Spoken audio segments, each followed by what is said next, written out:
information.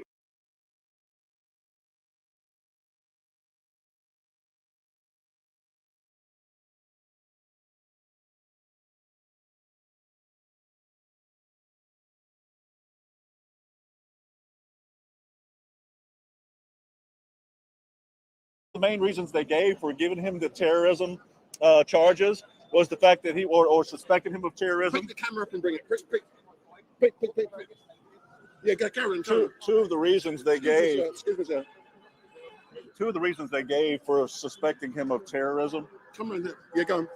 Two of the reasons they gave for suspecting him of terrorism in the background. Yeah, go on. is the fact that he was alone, driving alone, and the fact that he bought his ticket at the end of the tunnel. That's bullshit. Yeah, total bullshit. But you know, Tommy, he doesn't book anything anyway. He doesn't plan ahead. So somebody always does that kind of stuff for him. But anyway, you know, just what I witnessed yesterday from those officers, and it looked like a coordinated effort to take Tommy Robinson down so they could get that phone, get his contacts, get the details, all the information he has. They really want that phone from Tommy Robinson. So that's what the whole terrorism legislation does.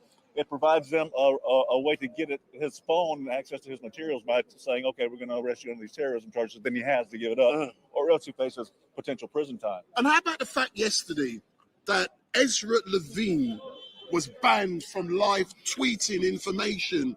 Well, it wasn't just Ezra; it was all of us. Now, it was all of them, yeah. It was me and Ezra. Now, this is something you may not have heard yet. We were sitting directly behind the BBC and the rest of the left-wing biased media reporters. They had their laptops open facing us.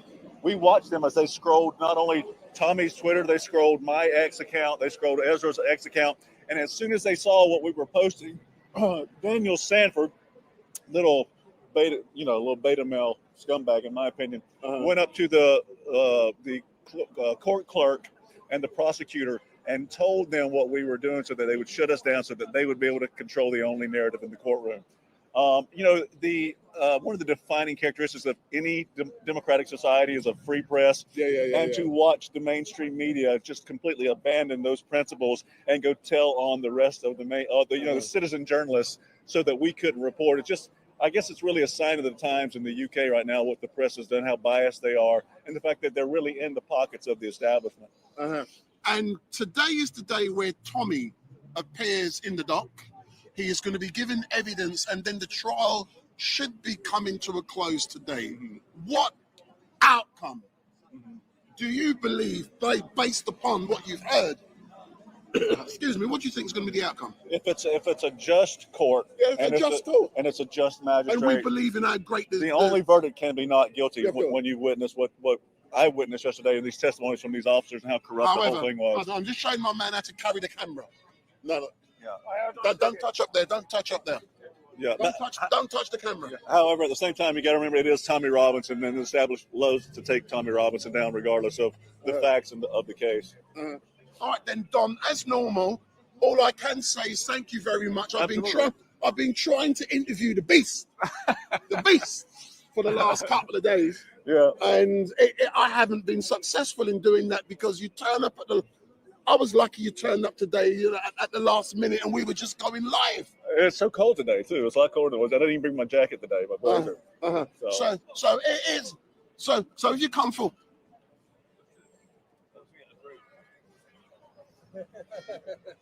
So.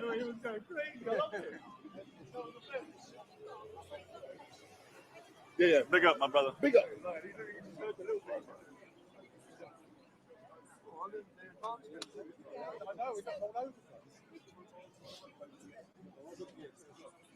I'm sure. Excuse me, can I get this on film, please? Come on. Quick, don't be scared. Don't be scared of me. You're standing in the line with Tommy. How does it make you feel knowing that you're here? And we're going through an injustice at the moment. Well, we came from Nottingham because we think it is so unjust how you've been treated. Because all you want is what's best for the British public. Yeah. And it just feels like the government, I don't know if I should say this, but it does feel like the government's been infiltrated. And and we just think that you are such a brave man to take all of this on. I'm so glad you've become a Christian, because prayers are the best thing at your disposal. I beg him. I'm very grateful for you coming from Nottingham as well, darling. Oh, you're welcome. God bless you. Thank you. And remember prayer. I will. You sound like my mum. Excellent stuff. And also behind you, Tom, you've got Howard Cox. How great was it to meet this man? Because I met him down in Ealing when he was running for London Mayor. Don't mention that. It was great because I know that he put his neck on the line to stand up for me when he'd never met me as well. And then he lost his position within Reform and was kicked out of Reform for daring to stand up and say that some of the things I said were correct. So then I saw how he was treated, as I saw how many people were treated, and many people have showed me loyalty and stood by me when they've never even met me. So yeah, it was great to meet Howard. And that lady there just come over and said, "I've just joined Advance as well." So it's good. Excellent. And also you got a man Young here, Bob. Young Bob. You've got Young Bob. Yes. And Tommy, on many occasions, you've said you admire this young man, 17-year-old man, and you were out for dinner yesterday, and I got jealous. But meeting him, what advice? And I keep saying that. What advice have you got for this young man? Because he looks up to you as a visionary. Mate, advice. I watch him and think, because he's so young, and I know what you're going to go through. I know the flaws that are coming, the family problems, the police problems. I know all of it, and it's a hard thing to deal with, man. So that's why I said, but I was tired yesterday as well. I said, once the court's out of the way and I get back from where I'm going, I'd like to sit down with Bob and talk to him in depth about some things. In private, about how I said to you yesterday, didn't I? Get in the gym, learn to fight. Learn to fight. Learn to physically fight. Not so you have to use that physical fighting, just for your own well-being and as a caution, and just for your. I bet you've faced a lot of stress already. A lot of stress. Yeah, well, immediately after. I'm fine. I mean, I take it as mostly a joke because you've already and other people like yourself have documented the nonsense that you go through. So it's already a joke as it is. But how good is young Bob, man? So I think, Bob, you can inspire the next generation of young kids, man. It's great to see. I'm inspired by him. As I watch him, he inspires me. I think, wow, look at this kid, man. Excellent. That is so great to hear that. And the queue's still long, but Tommy, look into the camera. Yesterday, we had something like 100,000 people watching on your Twitter. We've had 126,000 views on your YouTube channel. The clips, millions of people have been watching. Look in there and tell them what you need to tell them. I was going to say tell them you love them, but what do you want to say to them? I just am grateful for everyone's support, and I'm grateful now that the public see this for the bullshit it is. Think about it. If I walk out of here and not guilty, think about what you've watched in the last 18 months. You've seen me prosecuted at the anti-Semitism rally for going to do my job, held, arrested, attacked and pepper sprayed, and then I was criminally charged. I had to come here and spend £50,000 to get a not guilty to find out everything they'd done was unlawful. You've seen my film Silence, where I was sentenced to 18 months in prison. You've seen the incident at St Pancras train station where they lied to you about St Pancras train station and they portrayed me as the aggressor when they had all the evidence that I was the victim. And now you're going to have seen this. That's just in 18 months. So think about the bullshit headlines you've read about me for the last decade, because there's a story behind every one of them as well. Excellent stuff. Cheers. See you later on, Tommy. So that's Tommy Robinson talking live and direct to myself on Urban Scoop, and we are live and direct on Tommy Robinson's YouTube channel and also Tommy Robinson's Twitter page. And he is going to be making his way now through the security. He's going to be going upstairs to the first floor, and he's going to be going into court number 1. And the first thing that's going to be happening is that the judge will be discussing why he kicked Ezra and other citizens journalists out of the court and prevented them from live tweeting. And Ezra has said he's contacted his organization back in Canada, and all of the accreditation has been sent. So hopefully today you will be getting live tweets directly from the court. But look how brave Tommy is. And excuse me, I know you're in the queue, but this is my style. Big up. How you feeling being in the queue? Lovely. Happy. Why are you happy? Because you're chatting with me. Because I'm looking at you. Big up. Handsome men always make me happy. I always make you happy. But you're not happy being here. I do hope you're going to Tommy's trial and no other trial. Tommy's trial. Yeah. Why was it important for you to leave home, stand out in the cold, and to queue up to go into the court? Why? To give a bit of love to someone who's got a lot of heart. Really, just to give a bit of love. Someone so courageous and so persecuted. Yeah. Unbelievable. It's unbelievable. Unbelievable how he's got the stamina to carry on. Yeah. Really. And why do you think the authorities are so scared of the gaffer, Tommy Robinson? Why do you think that is? Because so many people love him. So many different types of people love him. I think it's this. There's love in the air. There's love. He doesn't spread hate. He doesn't spread negativity. He doesn't actually spread division at all. At all. And when they saw, I would say, well over 1 million people because I was there. 3 million. I would say between the two, there was 2 million. people there. And What's a million between friends? There was peace and there was love, and that's people's biggest fear. Yeah, excellent stuff. So thank you very much. So I'm now going to spin around yet again. I'm going to point out these lovely liaison officers in their blue tabards. They look after us. They make sure everything is running sweet. But today, outside of the court, yesterday, we had a media scrum. We had all the BBCs, all of the fake news were here. But what I love to do when I come to these locations, I does carry out my reconnaissance. When you get here and the media, the big boys are not here, camped out, potentially that's telling you something. It's telling you they may know that, hold on, this, it's not worth being here. So they're not coming. They are only interested in coming for the first day when Tommy arrives, when you get the media scrum, when they get their picture and they fuck off. That's all they're interested in because they're fake, not like us. We're on the streets. I give you street language, man. We talk the way it is so you know what's going on, but fake media are not interested in being out here like me, getting cold, lacking sleep. No one is bringing me coffee or sandwiches to keep me warm. That's how it is out here, man. But let's wait and see. Tommy's now gone through. He's gone through the security. He's making his way up until the first floor. And the time now, if I have a look, it's now 9:43. If my maths is correct, the case starts in court 1 in 17 minutes. And later on today, in about 15, 20 minutes time, I'm going to open up my mobile phone. And some of you may remember that yesterday I gave you a phone number to ring, and I will be permitting you guys to ring me yet again for about an hour, and we can have a discussion. You can tell me anything you want, unscripted. It's not like you're ringing up the BBC 5 Live or LBC or one of them programs. They got to screen you. Not with Street Night, not on Urban Scoop, unfiltered.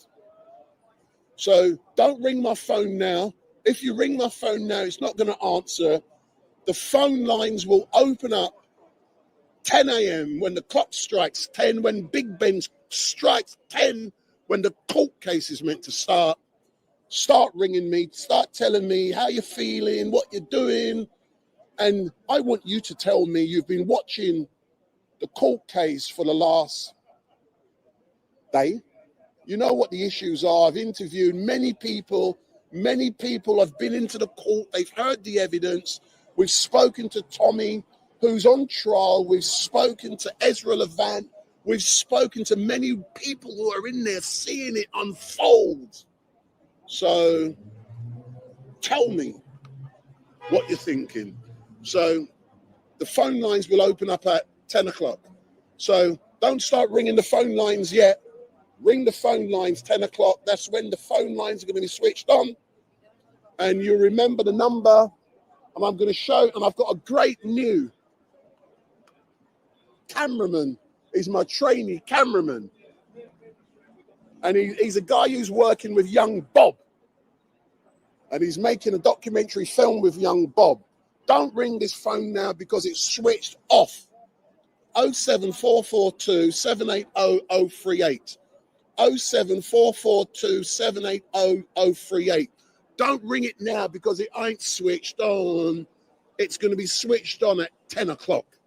And don't forget, they're watching this down at Scotland Yard. Hi, lads at Scotland Yard. Hello, big up in Scotland Yard. We know you watch. You love the live stream, and it's great that you watch. I hope Officer Stampy from down at Charing Cross ain't watching. We don't want Stampy to be watching. So if you give me a call, 07442 780 038, ring it after 10 o'clock. The phone is not switched on. My cameraman has just told me to put the phone back up. 10 o'clock, ring the phone. Big up, big up. So let's engage. When we did it yesterday, it really did work. So let's move back off the... I am very protective about lifting the camera. So that's it.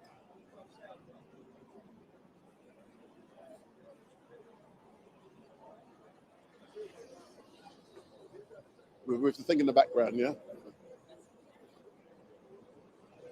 But do it the other way because I'm just showing like you've always got to be looking at that so you can monitor.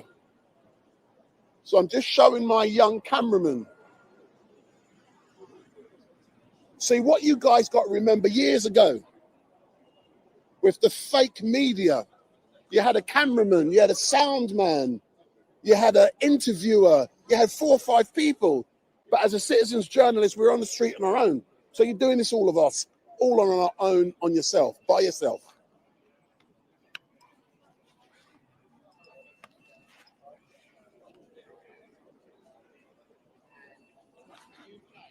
I'm actually quite amazed that there's not as many people out here today.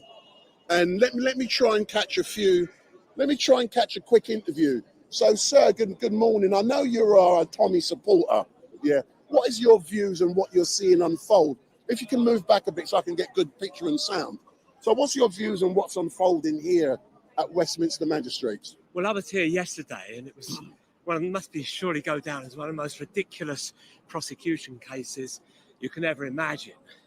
So it appears that, according to the first police witness, that a decision to detain him under the Prevention of Terrorism Act was actually made in 34 seconds. This, incidentally, was before they actually searched the car. So all that nonsense about the cash in the car, etc., being the reason, that's simply not the case.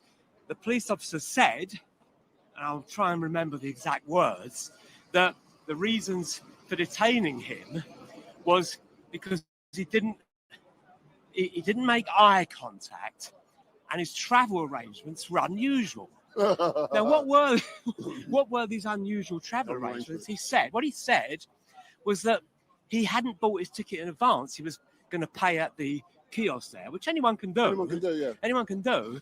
And he said that was unusual because it would have been cheaper for him to pay in advance. So he's suspicious because he's going and taking a more expensive option. And the other, of course, was that he was travelling a long distance.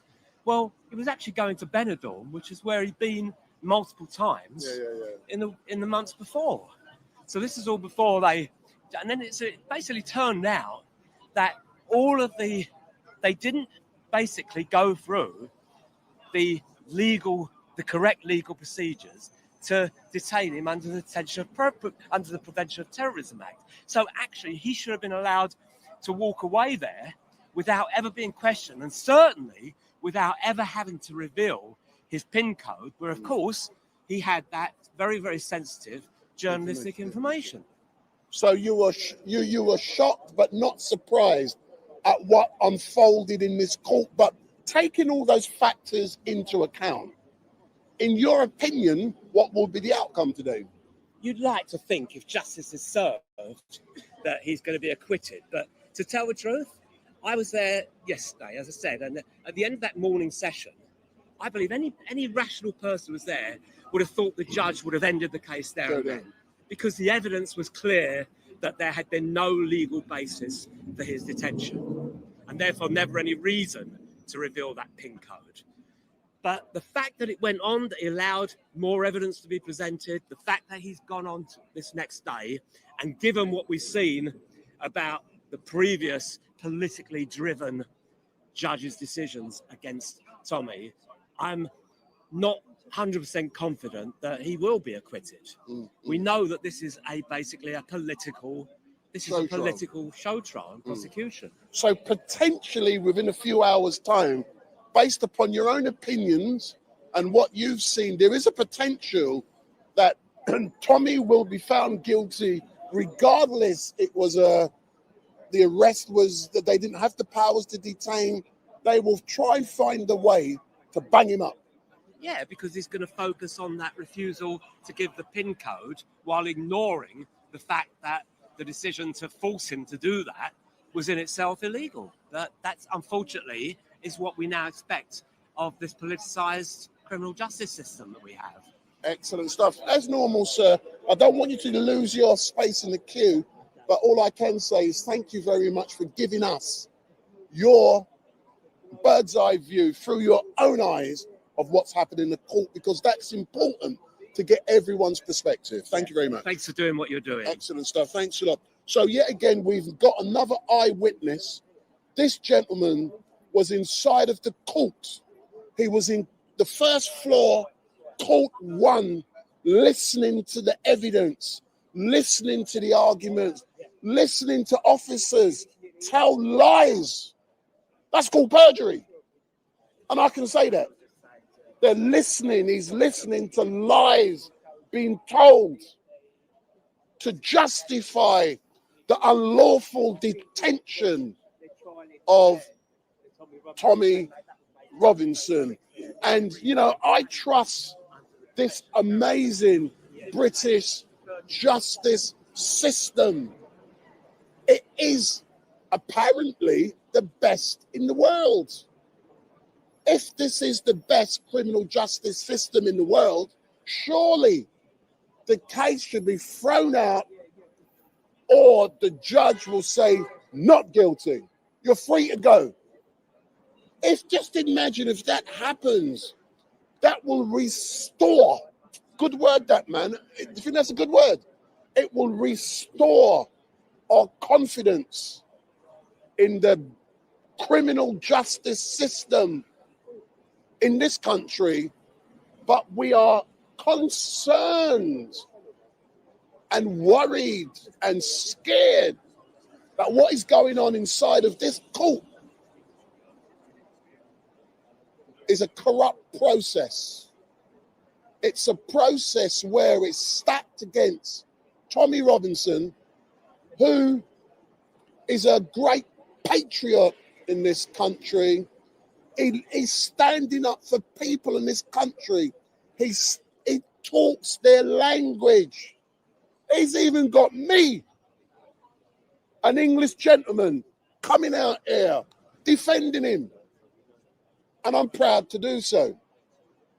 But Tommy is a persecuted man, and he's given up so much for the people of this country. On the 13th of September, 3 million people with their flags were on the streets of London showing their support and patriotism for this amazing country.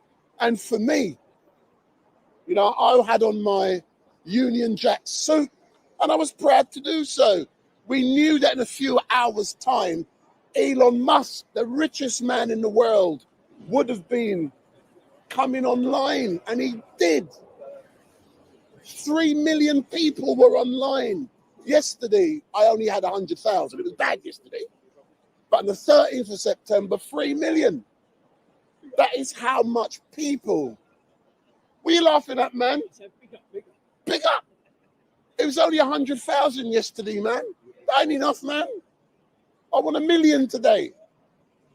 If I don't get 1 million people watching live, I failed. But the point being made, you love Tommy Robinson. 48 million people have watched my live stream of Tommy on the 13th of September. And if this is a bad outcome today, millions around the world, yesterday, millions have watched the clips, they've watched the live stream.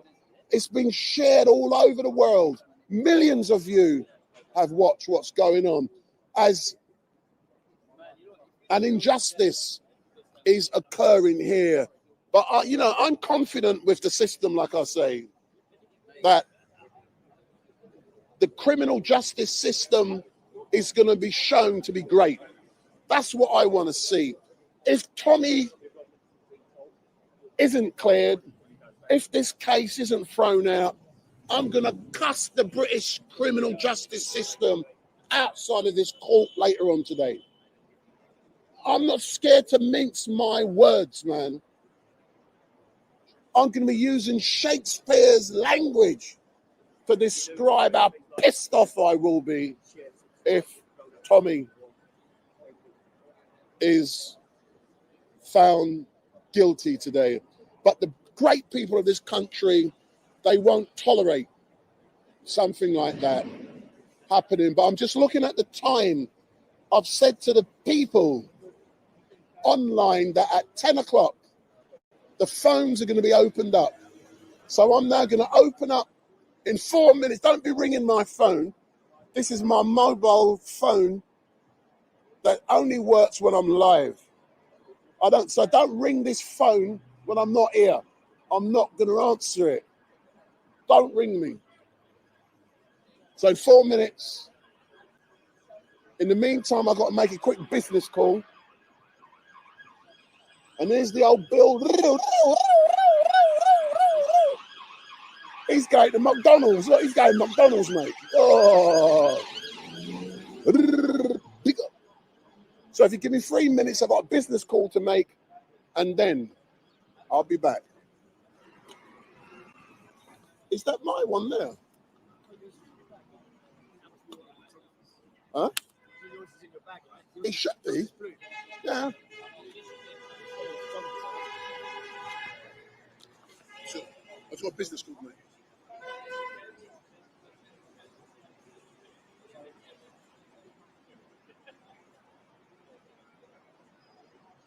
I've got to make sure the microphone ain't on.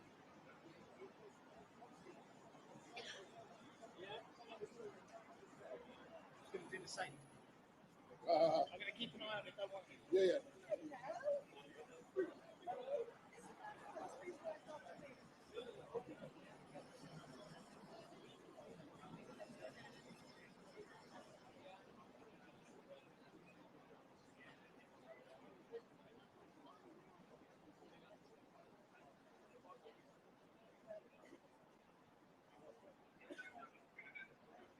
Hey, Frank, you're right, man. Just to let you know, look, the lady rang me last night. Yeah, it's a different woman on this occasion. Yeah. And what she's saying is that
Hello, stay there, stay there, stay there. Hold on, not yet. Wait.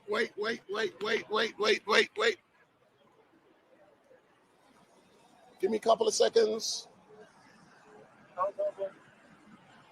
Then I've got to turn the microphone up.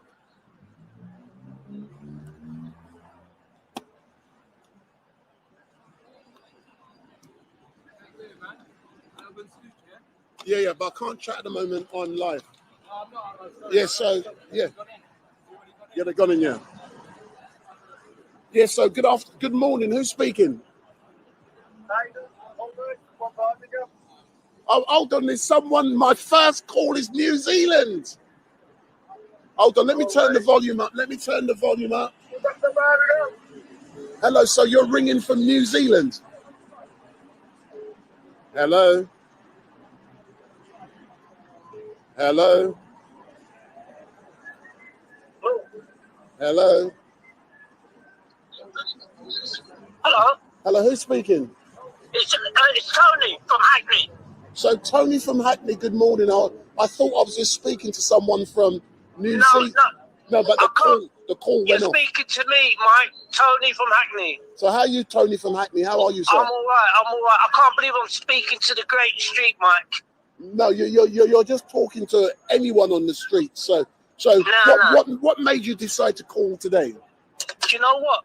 I've been following you since you was doing the funerals. Yeah, you was outside one of my churches in London Fields. And then I see you doing the Tommy thing. And what I've got a couple of questions to ask you is why are the main media lying and saying there was not 3 million people at that march? You have to ask the mainstream media that question yourself. We're not blind. We saw the people there. There were millions of people. They're trying to say 100,000, 200,000. But you know what? I got Arizona ringing. I got New Zealand ringing. They're all ringing. Yeah, go on. But Mike, what I want to say is you're doing a wicked job, yeah, supporting Tommy, yeah? I didn't know anything about Tommy until I saw the video about when he went round them places where they were troubling the young girls, yeah? From when I see him do them kind of things, I had to rate him and respect him, yeah? Because the man's a real one. Excellent. But thanks a lot for that. I'm going to answer the call from New Zealand now. But thanks a lot, yeah? Thanks a lot. Bye-bye. Bye-bye. Bye-bye. Hello, is that New Zealand? This is New Zealand. Excellent. So stay there. The person from Arizona, ring me back in a minute. I will prioritize those abroad. So New Zealand, good morning. So how are you? Or is it good evening? Yeah, good evening from New Zealand, Wendell. Yes, Kiwi calling. Following live, watched all night yesterday, watched the entire Unite the Kingdom rally live, watching everything happening in your country closely. It's just despicable and disgusting. What on earth is going on? And describe to me, it's despicable and disgusting. But you know, how's it making you feel knowing that you're seeing this unfold in real time? Live and direct. Not great. I mean, we're part of the Commonwealth. We're closely related to Britain. What happens there tends to come here. We're watching our neighbours in Australia closely. It's worrying. It's not a good time. The West is in massive trouble. Yeah. And have you heard what Tommy had to say today, and Ezra as well, in regards to how Tommy's feeling about the corrupt system, and Ezra, he was talking about the fact that they have banned him from tweeting, but I don't know what the outcome has been so far. So, what's your assessment of that? Yeah, watching closely too. I've been checking in on Ezra's Twitter to see if he's allowed to tweet today. It's shocking that they seem to sort of just allow accreditation from the mainstream woke legacy lying fake news. Yeah, that's right. Legacy media is dead. Let's face it, it's on its last breath. Citizen journalism is the future. It's the only way that we now know what's actually going on. Yeah, that is correct. And you must be so happy to know that you got people like me on Urban Scoop and others. You've also got other citizens journalists around the country and around the world who are bringing you the truth from the streets of London, England, and also around the world. Absolutely, it's such an eye-opener, you know, and thank God for Elon Musk and buying Twitter. I remember at the time it happened, it was like, what are you doing? That social media platform's not worth that much money. I don't get it. Fast forward a couple of years, I totally get it. He understood. It was all about free speech. He had saved free speech, or we'd all just be slaves to the mainstream media and getting fake news. Excellent. Thank you very much. I've got another overseas call from +47, but thanks a lot. No problem. Excellent. Thanks, Wyndham. Thank you. So +47, what country is that? That is Norway. Hello. Hello, so you're now ringing from Norway. What is your name? Yes, I am. What's your name? I just want to say that we support Tommy Robinson in Norway as well. But you tell me, why in Norway are you supporting Tommy Robinson? What is it about Tommy that interests you? Well, you know, it's all about what's been going on in the UK with battles he's been fighting, you know. And are you surprised how this case is unfolding down here? Sorry, at I Westminster? cannot hear you. Can you repeat that? Say that again. Sorry, I couldn't hear what you said. Yeah, are you surprised in regards to how the case is unfolding here in England? No, not at all, not at all.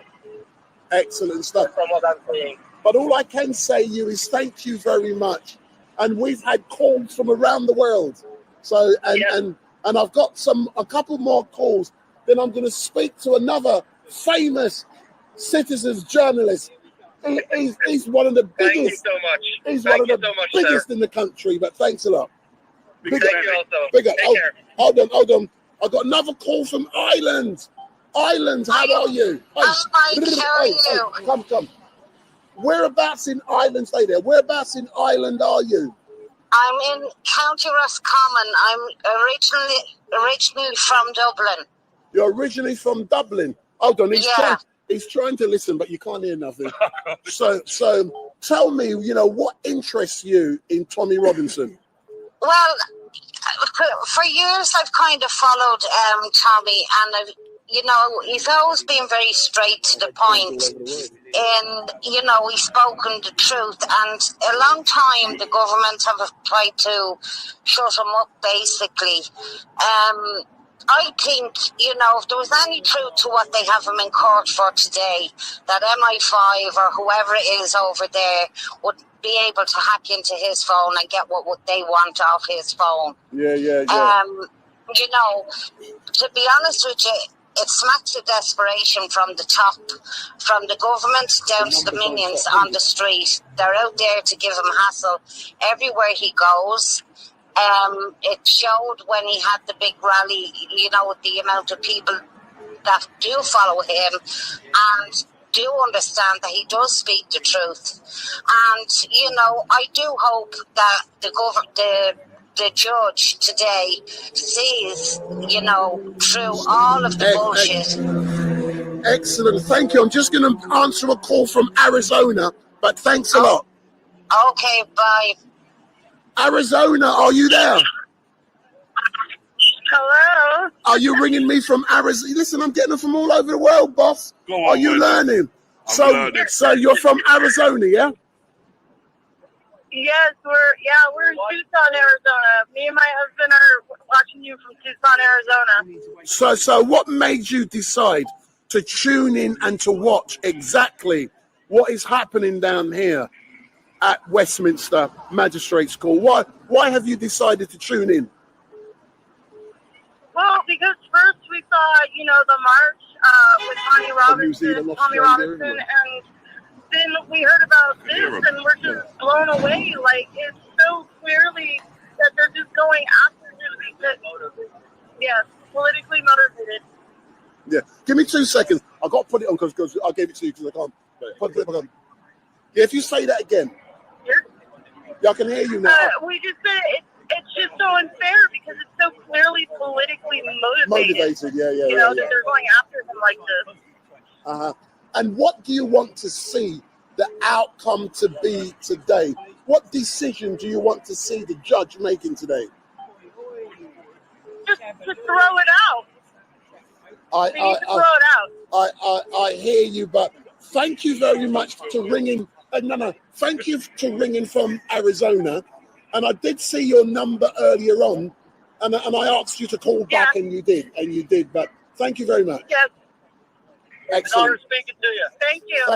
Thank you. So for all of you who are ringing in, carry on ringing, and I'm going to speak to a couple of citizens, journalists, but don't go away. Keep ringing. So if you hold the phone for me. So we've been getting calls from all around the world this morning, and this is something where we will develop over the coming weeks. This is something I do all of the time. Yeah. But you see this man here, this man there, you know, he's not as big as Street Mike. No, I'm not. You know, but I've got a bigger belly. bigger. So for the people watching, let me put a microphone on you. Yeah. I'll put it there if you want. Let me put it there. So that's it. So for the people watching, can you introduce yourself to the viewers? Yeah, I am. You can either do, if you turn the volume down slightly, please, because it's too loud. We've got a team of them. AY_audits, the hotel investigator. Say it loud. Say it clear. Loud. The AY show is fucking here. Big. So this man here, his name is AY Audits, and we all saw the documentary film. Yeah. Sorry. We all saw the news report on Channel 4 involving this man and others. So summarize what the Channel 4 news report was about 2 weeks ago. So basically, it was just about migrant hotels, protests that have happened up and down the country, but predominantly Epping, really, to be fair.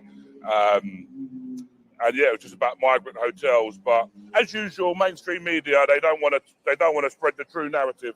You know, like they tried to make it look like it was like family hotels and stuff like this. Yeah. And I say to people all the time, Wendell, like, don't take my word for it, but just have a look. Just have a look at my page. I've been to enough of these hotels. People can make their own minds up to the percentage of how many are all male and to how many are female and whatever. You know? But what I did like about the Channel 4 documentary, news article, was that they tried to rubbish you. Yeah. They were trying to paint a picture that you're only doing this for money, and you're creating content, and as a direct result of the content you make, you're earning about £1 million or 20-30 grand a week. True or not? Mate, that's very untrue. Yeah, very untrue. No, but it's true what they were arguing. Oh, yeah, they was arguing. The facts is different. Yeah, they were saying, I think it was like £10,000 to £20,000 a month, or something like this, they said. But you know what? And I've said it right from the very beginning, like, when I first started even now, it was never about the money. You know, I didn't start my channel for money. He started it because of me. No, I didn't, Wendell. You can take credit if you want, but it's not. I started it because I could not believe what was happening. I did not believe for 1 second that our government would allow this to happen to us. And I just thought to myself, I want to see for my own self, because you can't rely on these mainstream media people. Look at the guy from the BBC yesterday. Bro, did you see? He was in this morning. Mate, I questioned him at Epping the day before. And I said to him, look at this. Do you know what I mean? Like, this is fact, you know? Like, you can't edit a live stream. It is there. It's live. It's live. That's just like my callers. I can't screen them. Exactly. Do you know what I mean? It's what it is. But was you know when you started up your channel? Yeah. And for it to become what it has, does that not demonstrate there is a need for that type of content because that's what people want to see and watch? Yeah, listen, agree with it or don't agree with it. I know people have got their own opinions of it, you know, and I think we've had this discussion before, me and you, you know, but you still watch, you know? You still watch. I don't do it, but I understand. Do you know what I mean? Like, it's not for everybody. Yeah. And if you was going to be everyone's cup of tea, you would be a mug. And I would never be a mug because then you'd be a people pleaser, and that's just the way. But you know something, what I do love, and this is the thing about citizens journalists, yeah? We're a big team and it's getting bigger and bigger, but all of us have our unique style and unique approach. And there's different markets, just like what I do. There's a market for this approach. There's a market for your approach. Yeah. There's a market for other people's, and we're given the content. It's up to the individual if they choose to monetize or not. I'm not saying it's right or wrong. That's irrelevant. But the important bit is you have now created a great channel, and because it's a great channel, these big boys are sort of little boys who don't get a quarter of the views that we get. They're now trying to bring us down, true or not? Yeah, 100%. Yeah, 100 million %. They should be learning from us. The thing, well, I'm going to be honest with you. I've learned over the last. We had a discussion at Epping, and I took a lot on board of what you said, and I've started to watch a little bit more of yourself and stuff to take a little bit and how I can better myself because I've only been doing this for a year, you know. But it's exploded in a year. That shows. But these mainstream media are not to be trusted, you know, and you can see it across live streams, even at the Tommy rally, you know, it's live, you know, like you can't dispute the fact that police officers were punching patriots. You can't dispute that. It's live. Do you know what I mean? Yeah. And the important bit is because it's live, it's unedited, it's unscripted. You know, anyone who knows me, I don't do clips. Yeah. I want to give long form 4K live stream for between 4 and 12 hours. Yeah. That's what I do. Yeah. You're not going to see me clipping. No. That's just me. Other people can, but people trust what we do. Yeah. And I don't know what, but that's a good thing. And I think where we do live stream for long periods of time, me included as well, sometimes people actually get to know us. They get to know us, our personality. Yes. You know, and it comes through. Yeah, do you know, and like you can't hide yourself. Do you know what I mean? Like Tommy Robinson said to me last time he was here, not this time, the time before, he was somewhere, I'm not going to say where, and he was watching because this is his channel. And he goes, he couldn't believe I was there. But they don't tell me what to do. No, that's it. And I say the same thing as well. I've said it many times. I will say what I want, when I want, how I want. You know, and if it upsets you, I do apologise, but don't watch it. You know? Exactly. But you know what I love doing? Yeah. Watch. Yeah. What? So what do you want me to say? This is the AY show. So it's the AY show now. What do I say?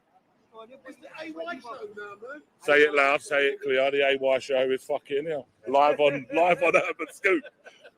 So here we are, Westminster Magistrates Court, waiting for Mr. Robinson to come out. I reckon I think he's probably going to get found not guilty, yeah. It'd be better if we could have some questions on here or something. That's what I'm going to do. Let me. Yeah, I need someone to interview.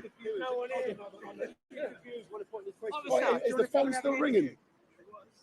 Please, I'll tell you what I'm going to continue doing, Yeah, you take that. Well, what I'm going to continue doing at the moment, is continue with the mobile telephone calls, because I was engaging with people. Would you like a tea or coffee, Wendell? I've got drinks down there. So you see, the phones have started to ringing back again. I want to go and get a tea and coffee. So if you go, so for the person, if you go and get your tea, then come back. Yeah. When we come back, we will engage with people on YouTube, on the YouTube chat. Yeah, no problem. We'll do that when I come back. 1 second. If people can hear me, go and follow Mystic Media. Yeah, because very good channel, doing good things out there, and very good people as well. So Mystic Media, go and follow them, YouTube and X. Big up. So look, they're all going off now to get coffees. So who's speaking? The person, they've gone. So hello, 383. Are you still there? Hold on. I can't hear you. Hello. I can't hear. It's not. No. It's still done. No, I can't hear him. Hold on. Oh, that's right. So 567. Are you there? Yeah, I'm here. Yeah. So what's your what? So can you turn up number 1 for us? It's only when I use this I got to turn it up. Turn it up. Yeah. Can you hear me? Yeah, we can hear you now. What's your name? Yeah, Turn it down. Okay. I just want to say, Tommy is working his ass off for this country, for the working class people of this country, to establish what the British government are at. This country is turned into a communist state, and he's trying to highlight the fact what's going on behind the scenes. Even the government, I think they're being compromised. The Chinese government, he's trying to highlight, educate the people of this country today to show what's really going on behind the scenes. Everybody needs to be getting out demonstrations in every town, village, city. Get rid of this government.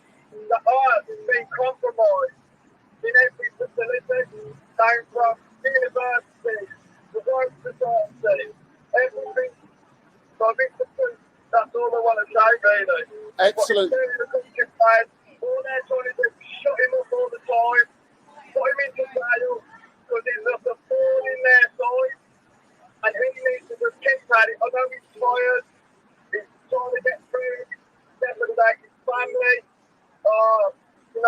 still behind him, his wife still behind him, his children, and like all the down at the valley there, Liverpool, and it was a fantastic turnout. The country turned out. He needs to get into politics himself. He needs to set up a joint political party, get into parliament, get rid of these. Excellent. Government. Excellent. So all I can say, sir, is thank you very much. I've got the calls coming in hot and fast. I'm going to answer the next one. Thanks a lot, yeah. Thank you for giving me the time to speak. I'm at work at the minute. Excellent. And I've been trying to I'm glad I've got my message over to you. And where are you ringing from? I'm ringing from Wolverhampton. I'm at work on the big, massive rail job in the country. Excellent stuff. Thanks a lot, yeah. Excellent. So, just kind of keep it up. So 495, good morning. What's your name? 495. What's your name? Hi, my name's Katie. Hello, Katie. Where are you ringing from, Katie? I'm from Essex. You're from Essex. Are you near the hotel down in Epping? Not far. I'm sort of more Romford way, but I'm not massively far from it. Oh, all right then. So what made you decide to call in today, Katie? Basically, because of everything that's happening, I think it's an absolute disgrace. Of what's going on with Tommy. I can't believe that they've tried to wrap him up in this, and it's causing actual anger. Yeah.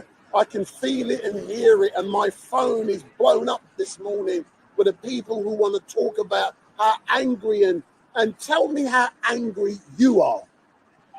Personally, I'm fearful for my kids. I have 3 little girls, and it makes me scared for their future. It terrifies me. And how old are they? How old are they? I've got 3 ranging from, so one's in college, one's in secondary school, and the other one's in nursery. Wow. So wide ranging. And when you say you fear, what is the basis of your fear? Well, anything about free speech. I mean, we're big supporters of Tommy. If he goes down for terrorism, it starts off like a knock-on effect. So that's anyone that's in support of Tommy is now no longer allowed to say it. What happens then with Unite the Kingdom? Because his name is against it, is that going to be classed as being pro-terrorist? It's a joke, and this is all based on lies. And then the media is just running it as if it's all Tommy, and it's just not. No, and it's people like you that are able to show us what's really going on. Yeah. Are you actually surprised when people like myself and auditors and all the other citizens, journalists, we're coming onto the streets and we are giving it to you live and direct. We're telling you the truth from the streets, unedited. Are you shocked at the difference in what you see us report and what the mainstream media reports on their news channels? Are you shocked at the difference? Massively shocked. The things that I'm seeing from you guys and what they are saying are two completely different stories. Yeah, that's correct. That's correct. I mean, I had friends and family that went down to Unite the Kingdom. We watched it live. The whole family did. I couldn't go, but we watched it live. And you could see the amount of people were there, and they're still saying it was only 100,000. But you could see from our own eyes, from their views, that there was more than 1 million there at least. Yeah, but as you say, it's 3 million. That's well more like it. Yeah, we know there was at least between 2 and 3 million. I argue, I'm not going to lose sleep over 1 million, but there was at least 2 to 3 million people there. But all I can say is thank you very much for calling in, and I intend to do this till at least 11 o'clock. And then we can do a bit more earlier. But do you like the fact that we're trying to develop this process in allowing people to call in? Are you happy with that? I think it's brilliant. Absolutely brilliant, because you're hearing from real people. Yeah, that's right. But thank you very much. And let's hope we get a good result today. Yeah, fingers crossed. Everything for Tommy. Thank you very much. Bye-bye. Bye. Thank you. Bye. Bye. So keep the calls coming in. So good morning. Who's online? Who's on air? Hello. Morning. Good morning. Who's speaking? My name is Anthony. So Anthony, where are you ringing from, sir? South Wales. South Wales, from the Voice of Wales territory. So what made you decide to call in? Because I'm watching what's happening with Tommy. I think it's disgraceful. He's been in court for telling the truth, basically. I think it's the government's way of trying to shut him up. Shut Tommy up and try and shut everybody else up with it. It won't work. But it's not going to work, because we're not going to allow it to happen. And the more they try to shut Tommy and others down, the more people are getting pissed off, the more people are coming onto the streets, and the more our profiles are being raised, true or not. Yeah, definitely. I mean, you see how the marches have progressed over the years. The United Kingdom, from like 50,000, 100,000 last year. Yeah, that's right. Just recently gone September, 3 million people. What will it be next time? Excellent stuff. But thanks a lot. I've got another call from Arizona, but thanks a lot. Yeah, no problem. Excellent stuff. Big up. So Arizona, ring back Arizona. Thanks a lot. So I'm now answering a call. Hello, 383. Hello. Hello there. I rang earlier, but you couldn't hear me, and you put me on hold, and then it went dead. Oh, my apologies. Where are you ringing from? It's Jimmy from Scunthorpe again. I rang you yesterday, mate. Oh, you're ringing again. So you liked it so much yesterday, you're ringing back. So, what has struck you today? It's a shame that Tommy has to come back for day 2 when he's done nothing wrong. No, it's quite sad what we're seeing unfold in front of us. Are you concerned that potentially a negative outcome is going to be handed down today, and potentially Tommy could get a 3-month sentence or a large fine, or both? Does that concern you today? It bloody well does, and it concerns me, all the people, the old man that got jailed for 3 years and he hung himself. That last that tweeted something on Facebook, she got, 2 years, 2.5 years. Yeah. It's the justice system is all wrong. It needs all reshaping. Our justice system is 2-tier policing. They're arresting the wrong people. They're letting really criminals get away with everything. You can go and pitch 200 quid worth of shop in a day, not getting it. I hear you, sir. But thank you very much for ringing in and giving your opinion. I've got another call from Arizona. All right, mate. Thank you. Thank you. Is this Arizona again? Yes. Hello, is this the same person again? Yeah, I think we didn't know if we were supposed to hold her if we got disconnected. No, I went to someone else. Because I'm not actually pressing stop. I just go to the next person. I'm assuming it cuts off, but it's probably not cutting off, is it? Oh, okay, we're sorry. No problem, but thanks a lot anyway, Arizona. All right, you have a great day. Thank you, bye-bye. So I'm now going to answer another call. So 899, good morning 899, how are you? Yeah, morning. And what's your name and where are you from? Oh, I'm Rick from Staffordshire. You're Rick from Staffordshire? Yeah, that's right. Nice to hear you. So what's the weather like in Staffordshire? Is it nice and sunny and hot? No, it's a bit grey and dull. Well, just like it is here down in Westminster. So Yeah, it is indeed. So very good. So what made you decide to call Rick?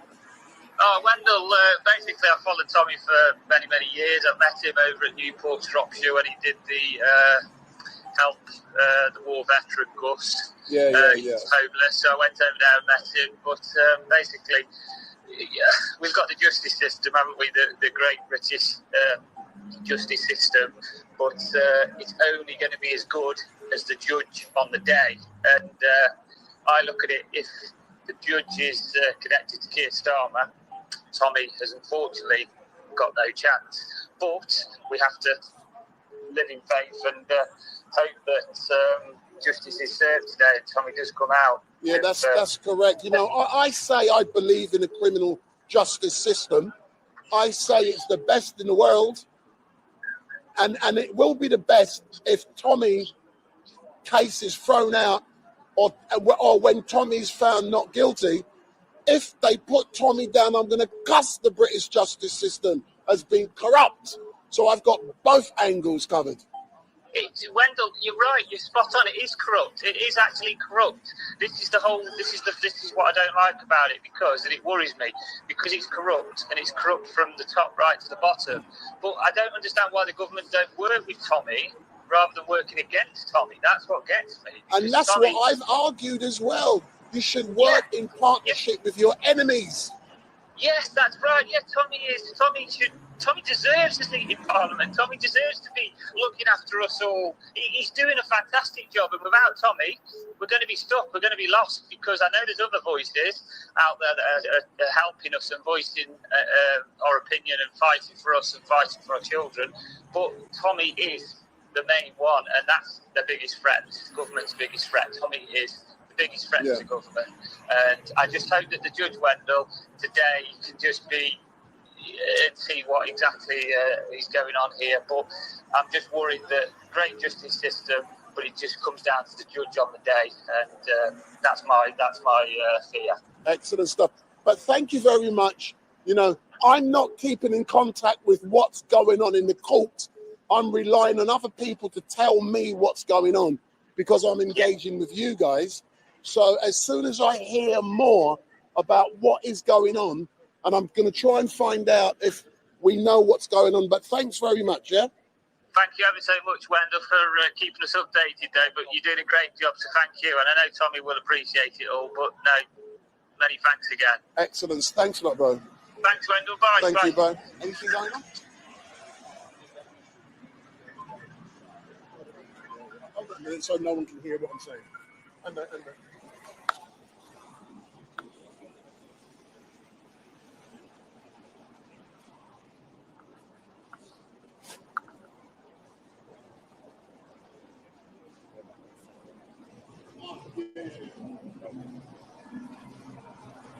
frame it up all nice for you.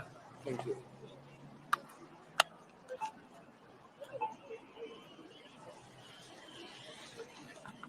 What I've been told is that the case may be, or not the case, the hearing might be adjourned very soon. and if it is adjourned, let's wait and see. But I'm going to hold them. People are beginning to come out now. So what I'm now going to do, I'm now going to start engaging with. Have you been inside of the court? Yes. Hold on. Let's frame up good. So what have you heard? What have you been in court number 1, first floor? Yeah. So what have you heard and seen? Okay, so first of all, Asfar has been recognized as a journalist, so he is allowed to continue receiving his live tweeting. Although he has been given a warning that some of the tweets that he has may influence the trial. So he's been given sort of like a pseudo warning. I don't know. So it may influence the judge. You ain't even looking at the tweets, but carry on. There's no jury. Yeah, well, I don't know. Maybe he's under the influence, I guess. Also, the prosecution requested an extra hour, so the court resumes at 11:30. That's why everyone's out having a, relaxing for another extra hour. So what was it like for you to go into the court at 10 o'clock this morning and to actually see and hear what's going on? What was that like? Well, the trial hasn't technically started yet, so it still hasn't started. No, it hasn't. So Tommy hasn't given evidence. Yeah, he hasn't given. Nobody's given any evidence. So it's just me coming in. Yeah. So all that was happening just now was the arguments in regards to Ezra, if he can. Well, we waited for the court to start, and right at the beginning, the judge, someone asked for to come up here to quick word with him, and he told him that the court has received his submissions and recognized him as a journalist, so he can continue to live stream. That's the wording. So that is great news. So Ezra can continue, and I've already done the interview with him. I don't know if it's been uploaded on Urban Scoop, and the Urban Scoop team. Have you noticed that we're an oiled machine over the last couple of days? You can't turn the camera. It's an oiled machine. Okay. And our social media strategy and clips, they're all coming. Hold on. Tommy, come. Aiden, put down Tommy. So here's Tommy coming out the court now. Put the camera down. Put the microphone. Where's the microphone? I don't know what's going on. So Tommy, if you look into the camera, you've just come out. What has been happening for the last hour? I don't know, not a lot. I've just come out and get some Percy Pigs. Hold on, so it hasn't been thrown out yet. You're just getting some food, and my microphone has dropped on the floor. I'm just getting some Percy Pigs, mate. I'm addicted to them. My solicitor had 2 packs yesterday, and I nicked them all off her. Oh, all right then. So I've heard there's been some good news in regards to Ezra Levine being able to live tweet. Tell us more about that. They've allowed Ezra to tweet, so they've said Ezra can tweet, and then we've put in our submission arguments, I think, and then she needs an hour, the prosecution needs an hour to write her response against it, and then they'll read them out, and then we'll have the verdicts. So, but does that mean you will not be going into the stand and giving any evidence? No, I don't need. You don't need to. My case, he said, it's a matter of law. They're not on top. The law is not on their side. It doesn't matter what you say or what you've done. They have, from the start off, they have breached the law. So end of. But let's see. Yeah, let's wait and see. But just to let you know, today on Urban Scoop, I know what you're trying to do. Just to let you know, today on Urban Scoop, we've opened up the phone lines. Yep. We've had people ringing from around the world: Arizona, New Zealand, Canada, Ireland, and everyone is watching, and they are so shocked and concerned at how the justice system is working against you. How can the system use counter-terrorism laws? Yeah. How can Axel Rudabana, how can they bend over backwards to argue that they cannot prosecute him under terrorism legislation, that he's not a terrorist, and yet here I am being prosecuted under terrorism legislation? Yeah, exactly. That is what it's like under a Labour, communist, tyrannical government. And that's all down to Sakia. Yesterday from those 2 coppers. They were absolutely awful. But have you read that not one single... I sat down with my legal team and they said, we can't believe the reporting from yesterday. Nothing that happened in court has been reported by the media. Nothing. Other than, driving an expensive car. Focusing on my mate's car. Tweet out what I saw. I'm Connie. It's How are you, nice Connie, to darling? meet you. Nice to meet you. I'm very well, and God bless you. No, and thank you. I hope all goes well for you today. It has to, and doesn't it? you have to be released because that judge has got no credibility if he doesn't let you out, because it is. I'm not going to make comments. No, go on. I was going to make. You know, what I was going to say. Go on. No, I was going to say something about the judge, but I'm not going to yet. Afterwards. Afterwards. I can say it. You can't. Yeah. You've got to behave yourself. I like your suit today, darling. Very sharp. Oh, thank you. Thank you very much. I thought I've overkilled this. Tommy, you're such a courageous man. Thanks, I want to say to you, I always say to people, courage is not the absence of fear. It is to do the next right thing despite the fear. And this is what you do. And God bless your mum and your children and your wife. And God bless you. Thank you, Dan. Thank you. Yeah, I love your jacket. Okay, thank you, sir. Do you know something? You're a lovely Do you know something, Tommy? It's so great for me to be out on the streets with you and seeing the outpouring of love from so many people in this country. They love you, man. It's a great feeling for me, especially if you follow the last 15 years. So, and it's a great feeling that all of those media sitting in there who have come here as smear merchants, no one buys their shit anymore. Yeah, that's right. No one's listening. It doesn't matter. I think you had 8 million people on your tweets, didn't you, Ezra? Yeah. 8 million? Yeah. So it doesn't matter what the BBC or Sky News or the Daily Mirror say, because no one gives a shit. No one's reading them. People are picking up the citizen journalists. They're supporting the citizen journalists. That is why citizen journalists are under attack in a major frame by the mainstream media, because the mainstream media know that their time is running out. Yeah? No one cares what they say. No one gives a shit. So I just hope we get not guilty today. And I'm very grateful for ladies like you who travel, the ladies from Nottingham and people who come from all over and show me absolute love and support. Ladies from Glasgow yesterday. Did we? Did we? Yeah, three ladies. Man. They got up at 1 a.m. and they came Oh down. my God, man. You know what I mean? For me, that's amazing. Yeah. It's incredible. And I'm very... On the UTK. How good was it? It was fantastic. Did you have a good day? I couldn't get over the Westminster Bridge. I had to go home and watch you on telly. Did you? We know it was 3 million. I know. You know, it was That's how fantastic. stupid they think patriots You know, and well done for getting the helicopter. I know, Because we 'cause could see it was 3 million. it proved and it. the police, they had no signal. They're sending people to stations that are shocked because they're so crowded. But I was on the one before where they held you on When I was in over jail. the weekend. Yeah. It was fucking marvellous. I love picking it up on you. The thing is, My mum went- it's one of the safest places for a little old lady like me. You know, all the boys there, they all look after me. I go up to everyone and say, "Where'd you come from?" And they tell me where they've travelled from. It's a ball, you know. It's great, isn't it? Singing, party atmosphere, no trouble. People polite to each other, you know. It's really beautiful. I'll wait for the next one. You on that whole conflagration with citizen journalists and credentials. What do you think of that? I saw you. It surprised me a lot because I've gone through the courts and had the argument myself about being a journalist, and had the last judge I was in supported the fact that you don't need credentials to be a journalist. You just need to have a social media presence and a following, and you report the truth and report the news. Now, if you actually, let me have a look. Let's have a look at this, because it's frustrating. Because what it is an attempt to control the media again by government or by government journalists. A journalist is a person who gathers information in the form of text, audio, or pictures, processes into a newsworthy form, and disseminates it into the public. This process is called journalism. So where does it say you need credentials by government to do that? That's a communist country that decide who are journalists and who's not. So I think the judges took the wrong stance on that. But I've been before many judges who have took an opposite stance. But yeah, it was interesting because what it does is, we can see from yesterday's media reporting that if you guys weren't in court, it would have they'd have had total control of the narrative. No one would have been able to know what was actually being said on the dock by the officers, the lies, the trip ups, the perjures, all these different things wouldn't have been able to be seen. I don't think the judge liked some of my spicy language, and fair enough. But the media, the regime media, uses spicy language for you all the time.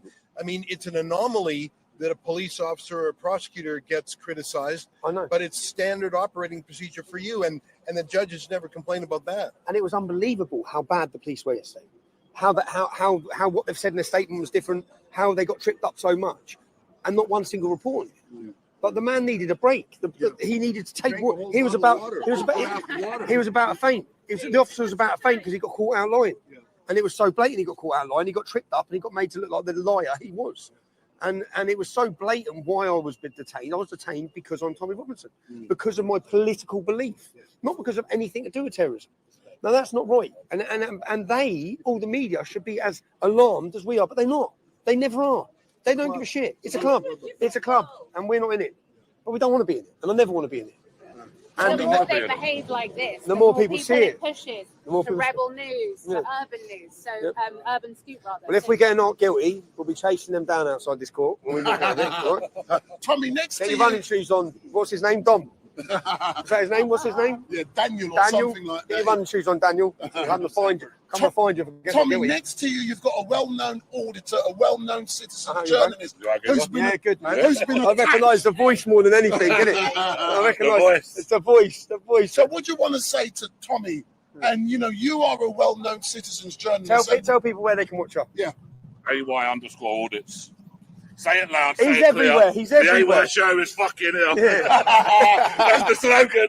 And what did Channel 4, the fake news, try to do to you a few weeks ago?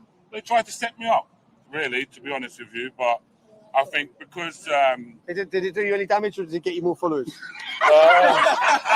What did it do? It made me lose a few pounds. Yeah. I was anxious during the day. Do you know what I mean? Yeah, I know the because feeling. I'm sitting there. I wish. I know the feeling. But I was anxious for my family and stuff because you don't know what they're going to say. Yeah. And over the time, you see what's happened to people like Tommy, to other people. Yeah. Do you know what I mean? And you sit there and you think, like, God, crikey, like. Tell people what you do, where and how you started doing it. So, about 2 years ago, I was just in the normal 9-to-5 life, getting up, working, home, shower, dinner. Not really interested in politics and stuff. Do you know, just carried on going on with normal life. And then I wasn't interested in social media. I still ain't. And one of my friends was showing me TikTok, and I said, "Nah, they won't do that. This is bollocks." Do you know what I mean? Sorry for my language, but they're just telling lies. Our government wouldn't do this to us. And I was like, I want to go and find out myself. And that's what I've done. And I started to going into hotels. This is a migrant hotels. Migrant hotels. Predominantly all male migrant hotels as well. Walking around, having a look inside, looking at what they're getting for free. And it's mad, some of the videos, when you see all the buffets. The buffets. And you think about the scale of how much endless food they've got in comparison to the British public who are struggling to heat their homes, struggling to feed themselves, and these lot are just lapping up the life. Breakfast Club. Tommy, I went I followed a coach from a processing centre, in the dead of night, 11, 12 o'clock at night. Was this 3 days ago? Yeah, the one in Chelsea, So they ended up taking them back. But they took them to see these new apartment blocks in Chelmsford, £300,000, 1 2-bedroom apartments. So yesterday I went taking there. migrants from the hotel to luxury apartments to view them for their future homes. So, and you know what? I can confidently say that I see a picture on Chris Johnson's Facebook of one guy getting off of that coach, getting off of the boat in Calais. You match the jackets. Match the jacket. Yeah. Yeah, I can't say. I saw your piece. Do you know what it is like? Because he's got that life jacket on, you can't say 100%, but you can say 90%. But just I know my own self. I'm not stupid. And then so I followed it to Chelmsford. Yesterday I went there. Went inside the apartments. So I was actually inside one of these migrants' apartments yesterday, walking around, having a look, seeing the stuff that they get in there. But this is the next stage now. Forget these going to hotels. Now they're going to dissipate them into the community, into houses that your children have been waiting on council lists for 15 years. Yeah, and that's exactly what And they're going straight to the top. Within 2 days of being in this country, It's just 2 days. Within 2 days of being in this country, he has got a 300 grand flat apartment in Chelmsford City Centre. Throw a stone that direction, and you're outside all the bars. Yeah, where all the students and all the university people. And some migrant who they know nothing about, no criminal record check, no history check, don't know if he's part of Al Qaeda, don't know if he's part of ISIS, don't know absolutely anything about him. And then he's banged there in the city centre, paid for by us. Yeah, all within 2 days of being it. We're doing some great work, bro. Well, the question is, why are the mainstream media not following them like that? Why are the mainstream media not doing any of these things? Well, that guy that you spoke to from the BBC, so I spoke to him on Sunday at Epping. Yeah, I saw. Yeah, and I turned around and said to him, like, why are you not reporting on this? Like, this is news. Like, surely it is news because 30 million people watched it. You know, so Is that how many people watch your video? Not that one video, but I think over the course of a year, because I've only done it for a year. Over the course of a year, you have 30 million views. Like 30 million views. See what I mean? We are the media. We, the public, are the media now. We, the public, are the media. I'm going to go get my Percy pics, yes? Big up. So that's Street Mike on Urban Scoop coming to you live and direct on Tommy Robinson's Twitter page and also on Tommy Robinson's YouTube channel. And how great is it for you guys to be getting? No, we got to get this one. Let me get in there. Can I just get in there, please, gentlemen? So you take it in window. Yeah, let's. Marks Spencer. So, sir, let's have a quick chat. No problem. So, what we have to do is to respect. If someone says no, we will not engage for many different reasons. But Tommy's now going off, and he's had the opportunity to engage with you guys live and direct online. We've also heard from this big geezer. So I'm going to speak to this young lady in a minute. Yeah. But auditor, now you spoke with Tommy directly. You've followed me on a podcast. How was that when you went on a podcast the other day? Did I follow you on a podcast? I was on it before you. Oh, was you? Yeah, I was on it before. When me follow, I went before you. Oh, right, okay. So, do you know what? I was very nervous at the beginning. Really? Yeah, I was. Yeah, I'm never used to this, like being in front of cameras. Yeah. So, I was a bit nervous. It's an amazing setup down there, isn't it? Mate, do you know what? All I will say is about Liam is I walked in. We sat and spoke for like 10, 15, 20 minutes maybe. And then you go in, yeah. But we never spoke anything about pod. We were just talking about life. You know what I mean? Yeah. And it was just so relaxing. Yeah. That when I was in there with him, it's easy, isn't it? Mate, it was just. Flowed. How long was you in there for? I'd probably say a good 2 hours. Yeah, me too. A good 2 hours. It was like 10 minutes, wasn't it? Well, when he said like it's finished, I was like, "Can we not carry on?" You know, like, I've got more to say. You know, like, there's more to say, there's more to tell, and maybe one day in the future we go back and we say some more. And no, of course, but I really, I don't do podcasts. A lot of things I keep private, but with Leon, I like Leon. And there's a time and a place to give your story. Yeah. That was the time for me to give my story. And when people heard it, it's like, bloody hell, we didn't know all of this. You get what I'm saying? Where I come from, the racism I suffered, what I went through, the stuff, I worked for London Underground for 40 years, blah, blah, blah, blah, blah. It was good, and I've now got it out there. Yeah. And it was great. It was the same for me as well, I think, especially after like what Channel 4 said, and then they start coming out and accusing me of stuff. And I get it. Do you know what I mean? Like, it's called jealousies. Yeah, kind of. Yeah.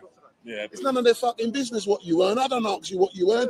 It's irrelevant. The important bit is, and this is what people do not understand, as a citizen's journalist, you know what I do and how I do it, and the commitment and the time and the sacrifices you make. Yeah. People don't see that. No, they don't. And that's why I said about with my good friend, Mystic Media, who I spend a lot of time with. Do you know what I mean? Like, they're actually out there doing it. I know he's watching there. Give him a big up. Chris. And Dad. Yeah, Chris and Alan. Like, seriously, like, do you know what? Like, two top people, And they're genuine. Yeah, 100%. And I've met in this year many people over the time, and true people rise to the surface. Yeah, that's why. And you know what makes me laugh with Chris? I mentioned to him about Live U. Yeah. He goes and buy Live U. I mentioned to him about Starlink. He goes and buy Starlink. But the important bit is he listens. He listens, mate.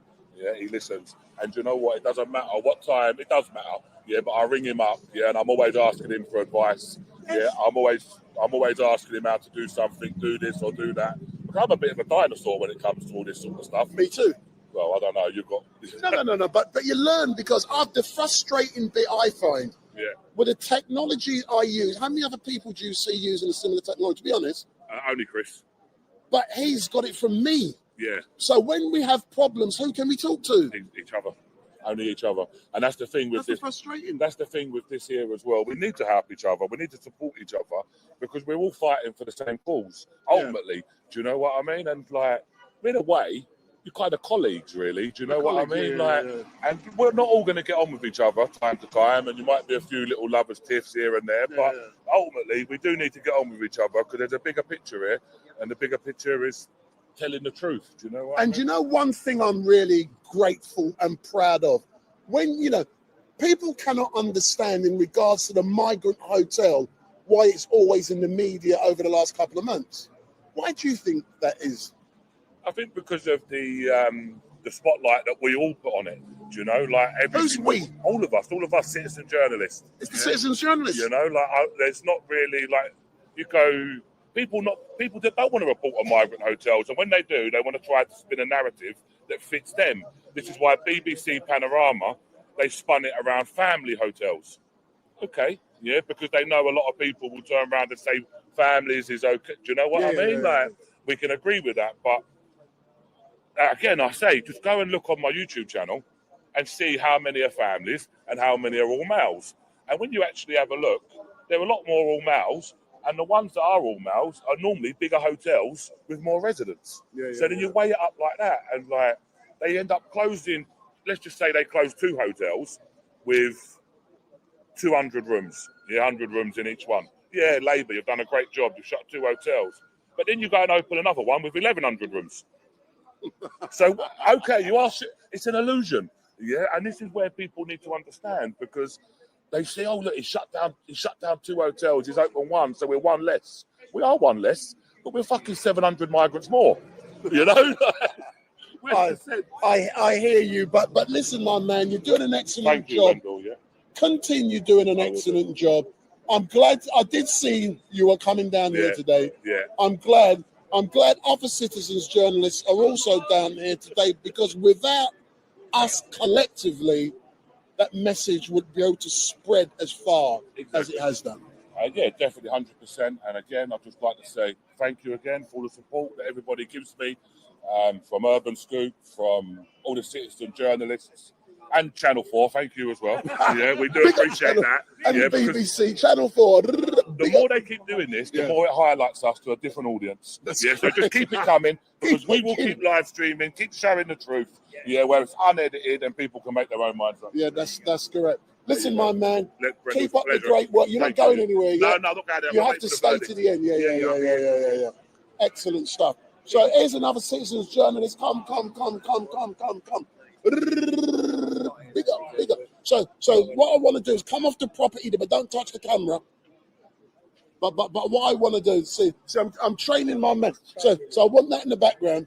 See, so if I put that here, so and hopefully we got the Westminster. Or you got to move back slightly. Yeah. So what's your name, Geezer? Roy.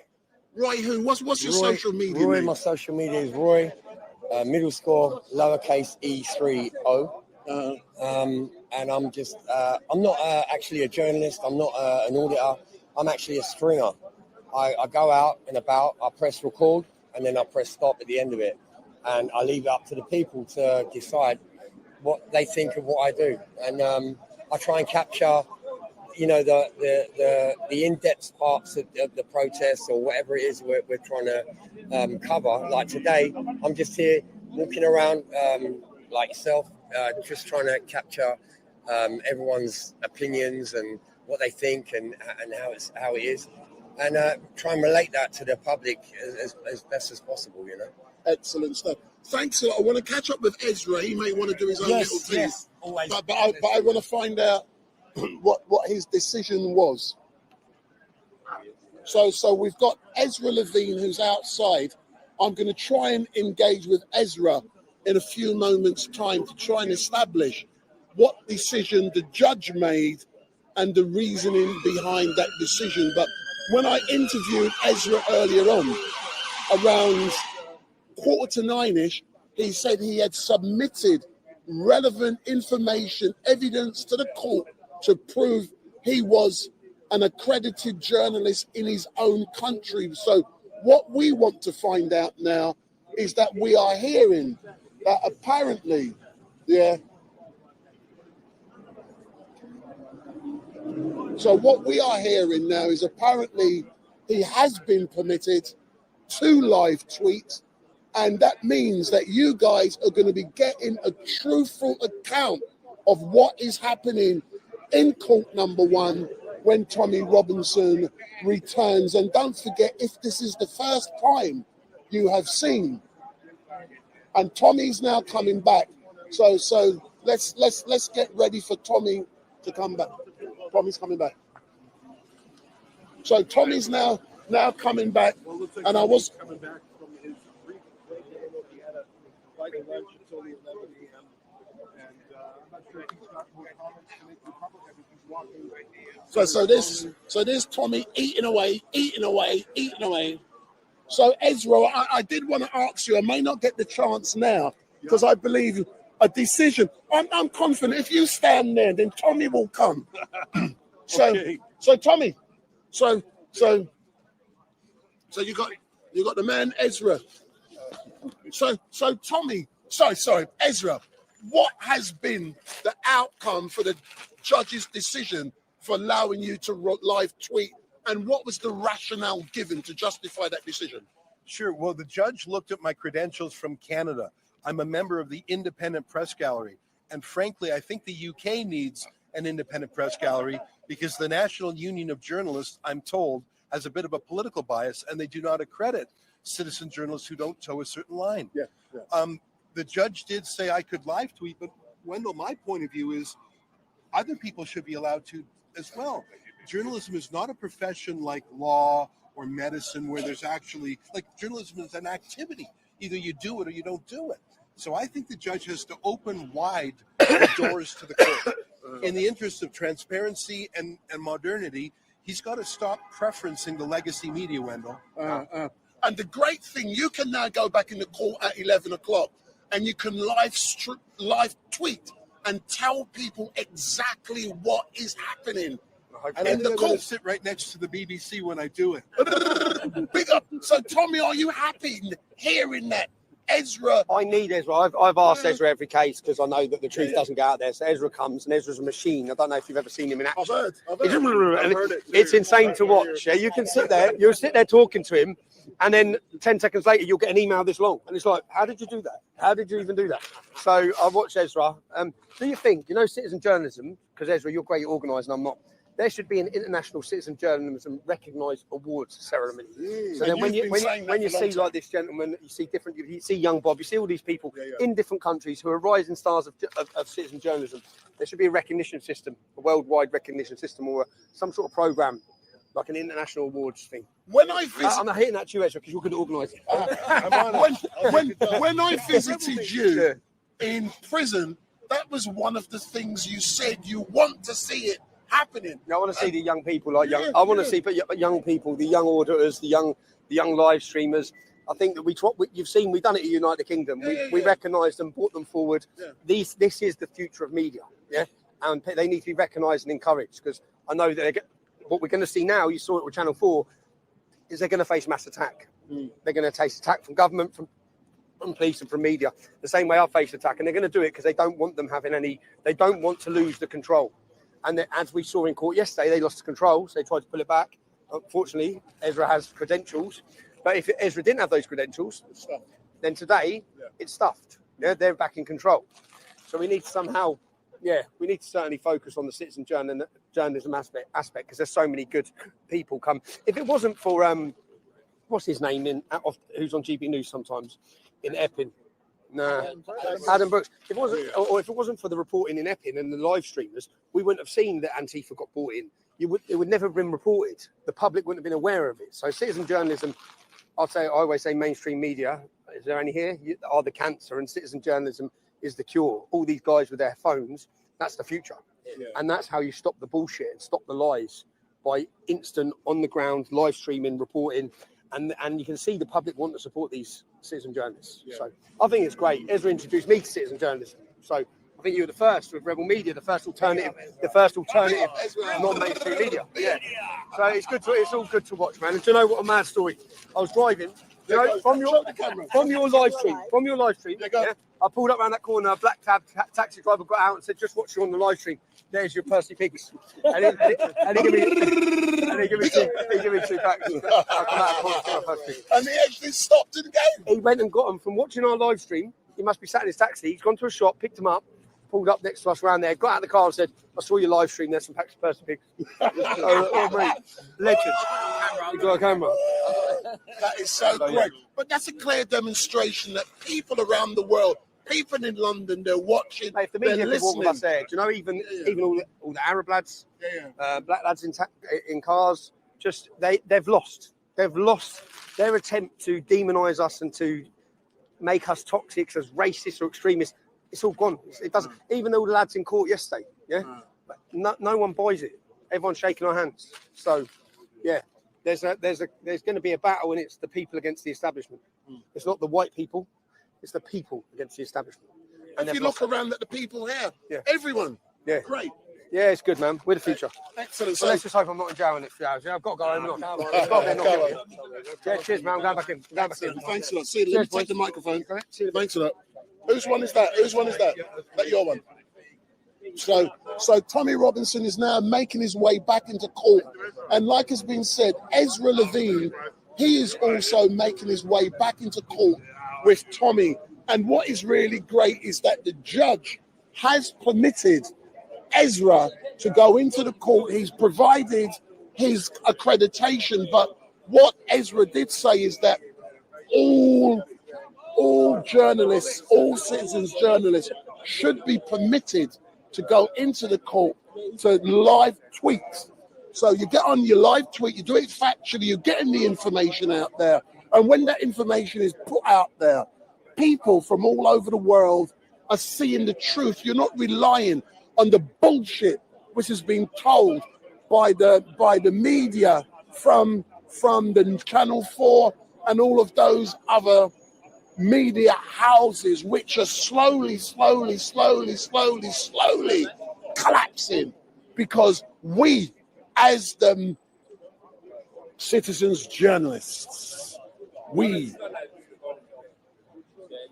are loved, respected, and watched by more people around the country, around the world, because of citizens journalists. And like Tommy has said, Ezra Levine from Rebel News over in Canada was the person who motivated and inspired him to become a citizens journalist. And as a direct result of that, Tommy in this country is motivating and inspiring and encouraging so many other people to become citizens journalists. And last year, Tommy invited me up onto the stage at Trafalgar Square on the 27th of July, the day before he was arrested and with this foolishness. And, you know, he invited me onto the stage and I didn't really understand his logic in promoting the citizens journalism, but now I do. Citizens journalists, we are the real truth tellers, not the BBC, not the ITVs, not the Channel 4 and all those fake organizations. They hate our backside because we've got a better reach than they have.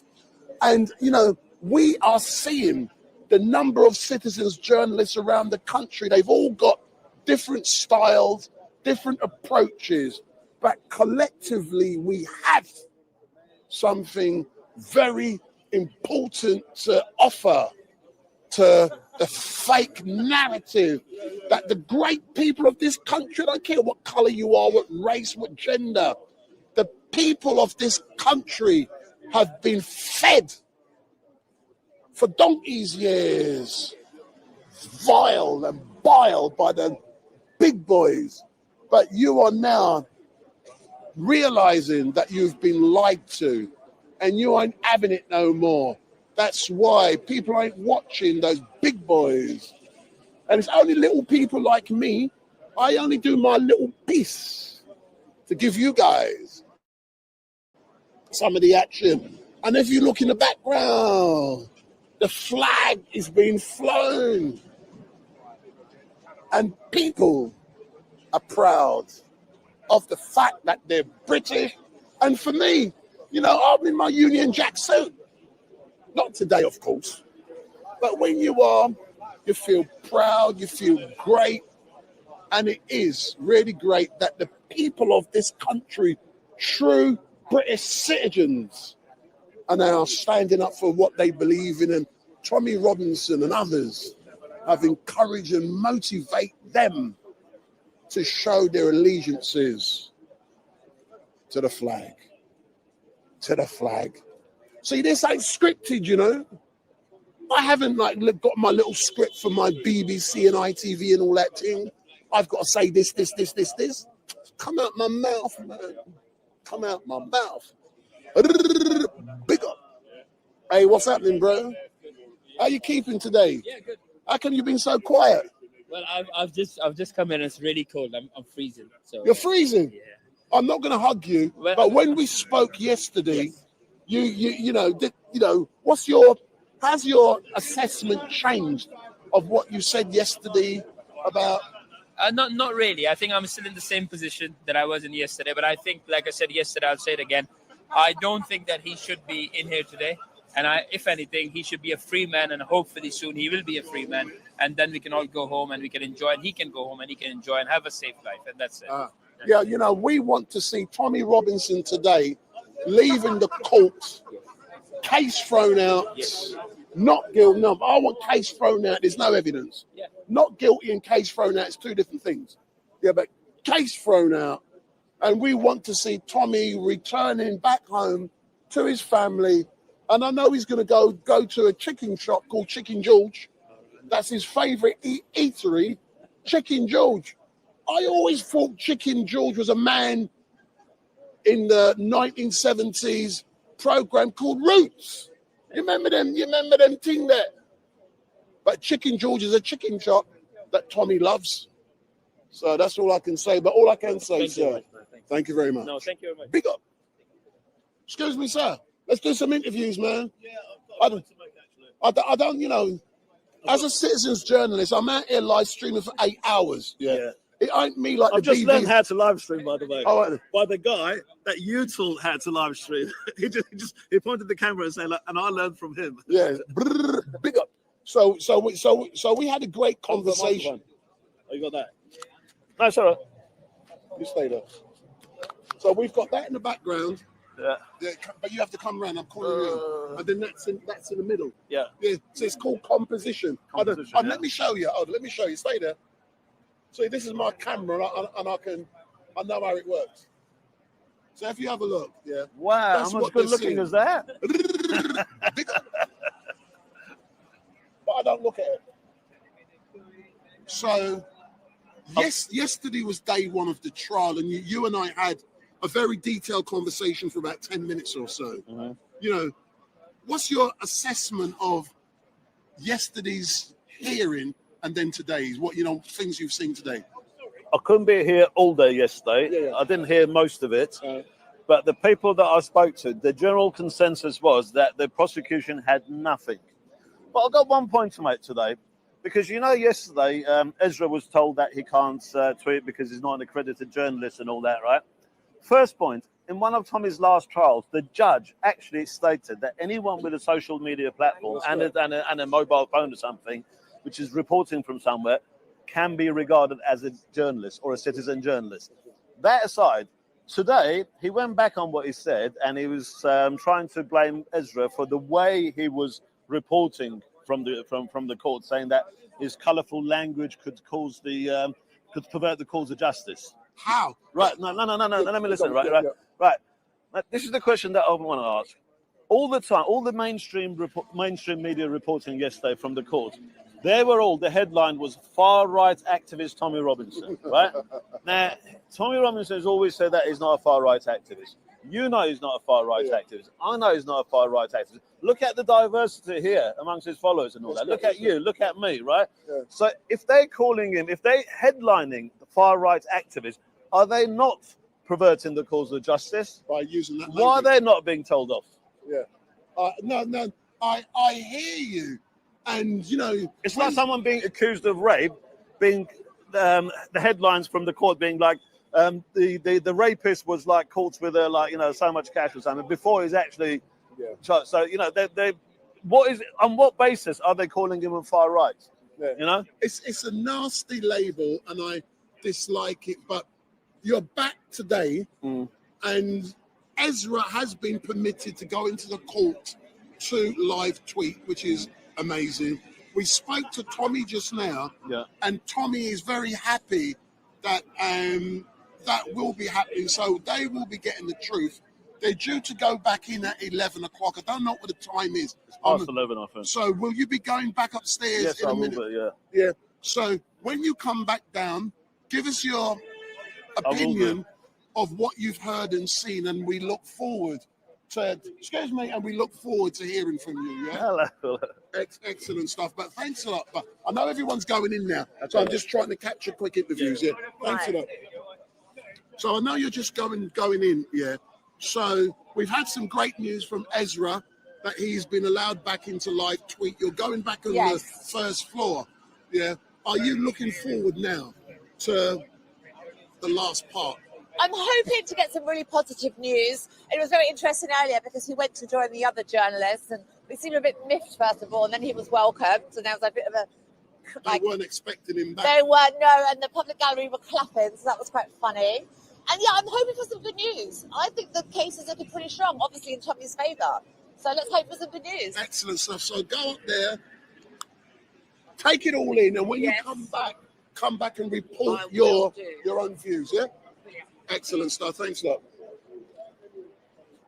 So anyone who doesn't know this young lady, last week she went to a, what was it? She went to a fitness first club, and she was abused, blah, blah, blah, blah, blah. And she made a video. That video has gone viral.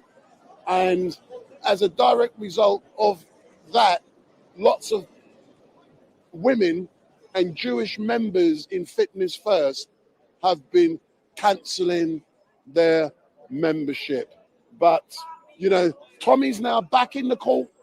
He's back upstairs in number one. Let me turn around. So Tommy's back in there. They're all going through security now. Up on the first floor, on the right-hand corner, court number one, which is on the first floor. And upstairs on the fourth floor, we've got an overflow room with a camera, a screen, and also you've got speakers. So people upstairs in the overflow can hear exactly what is going on. So that is good news. Ezra is back, but let's wait. I'm confident and I believe in the criminal justice system in this country. Let's see the case being thrown out and Tommy being found not guilty. There's two different outcomes there. You know, if that happens, I'm going to be singing a tune on how great this criminal justice system really is. If Tommy's going to be found guilty, based upon the evidence we've heard, I'm going to be cussing the criminal justice system of this country of being corrupt and stacked against the common man. So I'm covering both angles. So later on, we want to see, but what is likely to happen is that the next time, we hope that's not the last time we see Tommy walking in now. If the trial is technically only now starting, that means around 1 o'clock, 1:45, 1 o'clock, they're going to be coming out for lunch.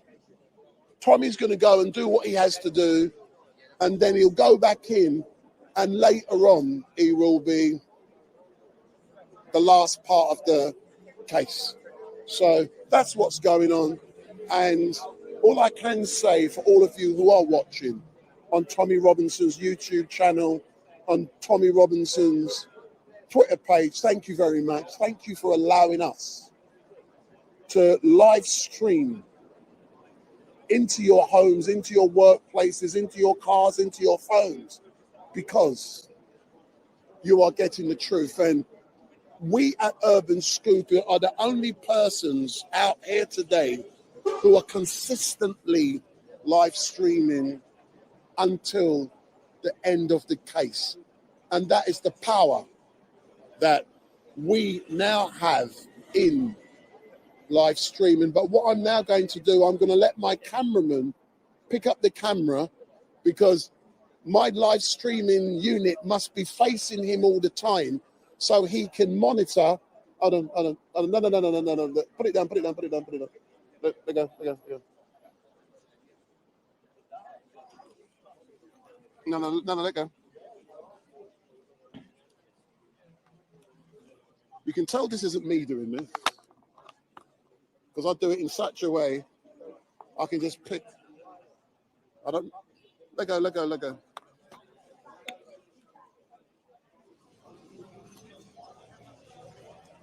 That's always got to be facing you, so you can monitor what's going on. Because the live stream can fail, and you don't know if it's failed if it's facing the other direction.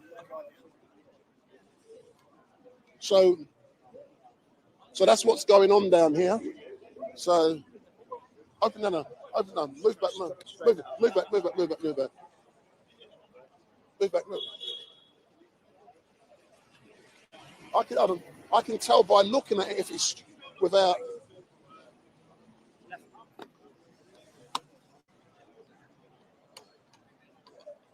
You just let these down. Do you know that? It's not me. You let. I can tell best by looking at it. So I'm now going to have a little break for 5 minutes. So what you're going to see is our man with a flag for 5 minutes, and then we'll be back. Big up.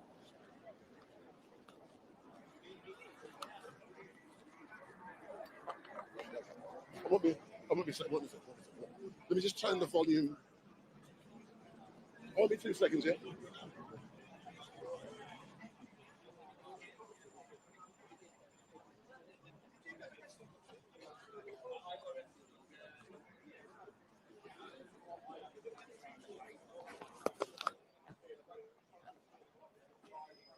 So we're just going to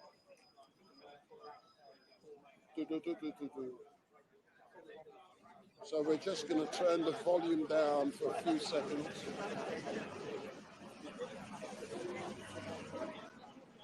Testing. I want to say, just take it here. Hold on.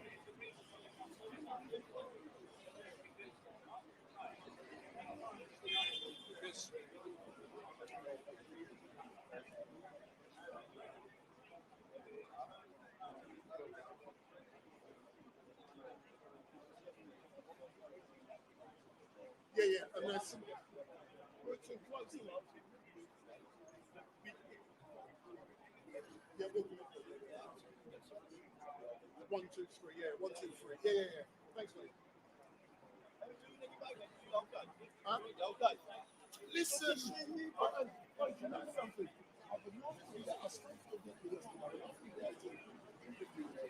Not on camera. About. Yeah, I see. I'm walking away.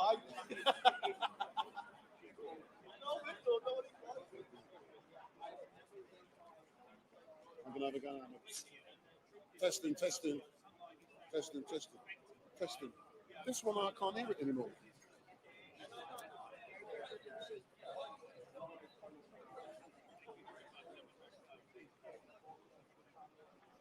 Testing. This one's gone. Testing. I know why it's on mute. Testing. It's on mute. No. I've been hearing it's been working. It's all working correctly. So again? Excellent stuff. Yeah. It's all working correctly. My network. You can see. Good with your network. Let me. Time. You're never on time, bro. You got to learn to be on time, man. You're meant to be here at 9 o'clock. Speaker's Corner. Yeah, how you doing? Okay. 2 weeks ago, yeah. Tommy's in there. How are you doing? He's watching the live stream again. Oh, you've been watching when you come Yeah, down? yeah. He was watching a couple of weeks ago. A couple of weeks ago, I went down to Speaker's Corner. Do you know what I thought? I'll go down, see what the crack is. Little wander around. And I need to do a bit of walking around anyway to get rid of that. But it sort of done me the favour. But I thought, I'll go down there, see what it's about. And he was watching on street. Yeah, I was watching on stream. It's quite decent people. You know, it's not like.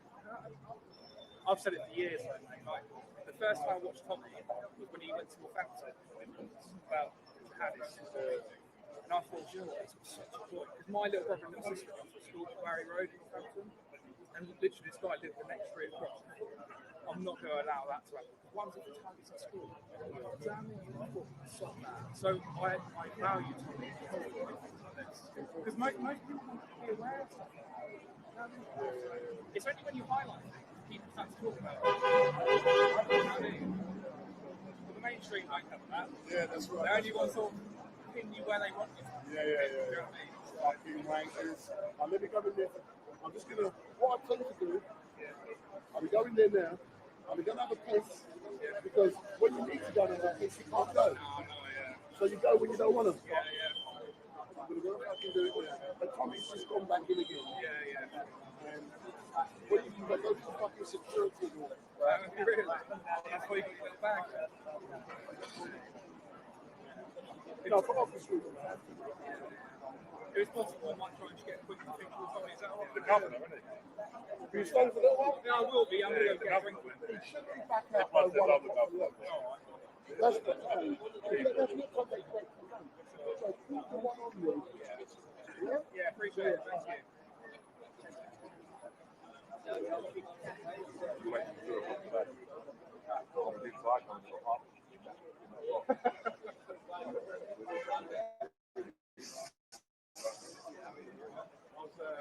Live stream earlier. Bad thing you do on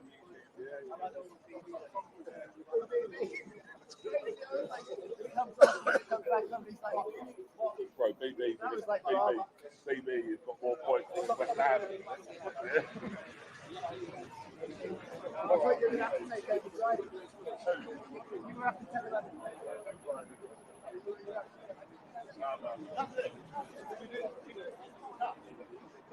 No, not at all, mate. You know what? I'm going to be honest with you. It's starting to become something that has to be prescribed. I can't never ever stop doing what I'm doing. You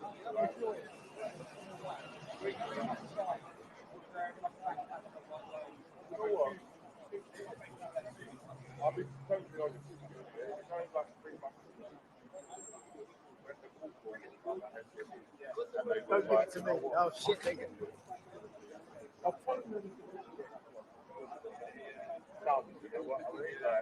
I'm out the game, you know, but I just draw back in. And bang, now we're finding a bit to move into a apartment. It's 300k apartment. The game is changing. As soon as I found out,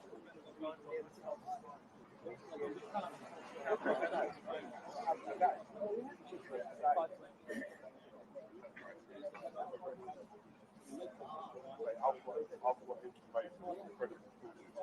Yeah, good, very good.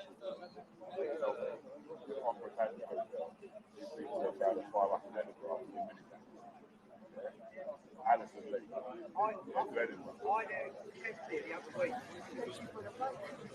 I kept it the other week to take it one extra one to me. That's probably about 5 months. And the rest. Charge for coming back. You know what I mean? Between 5 and 6. For a business to business. You know what I mean? I run a business. I know how to run a business. Yeah, who's got the contract? But just do whatever they can get on the day.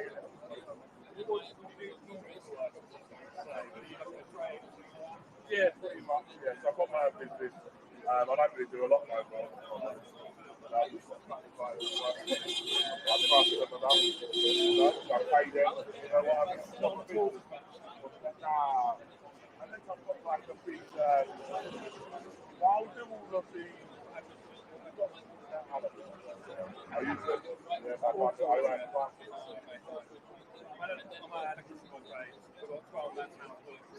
quite well. It's hard work. You have to try. Yeah, you have to play more.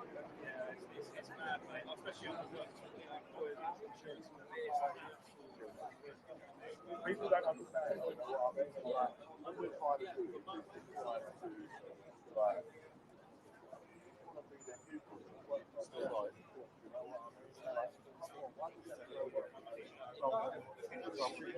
mean? Work for ourselves. Have our own. You've got to have some incentive to do that. I think they're pushing the incentive to work. And the other small businesses get handled. This is why I say as well, I reckon you'll wrap it up and you'll be up to fighting.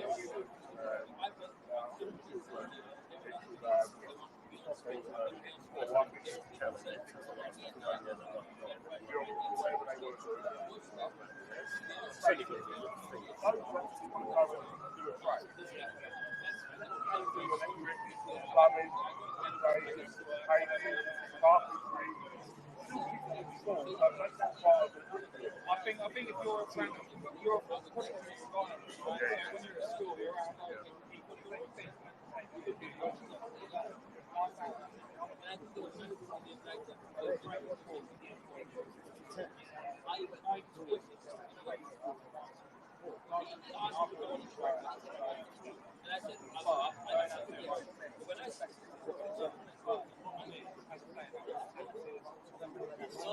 The judge should say, make it very clear, this will go out, this has to stay inside. Give me some sort of incentive to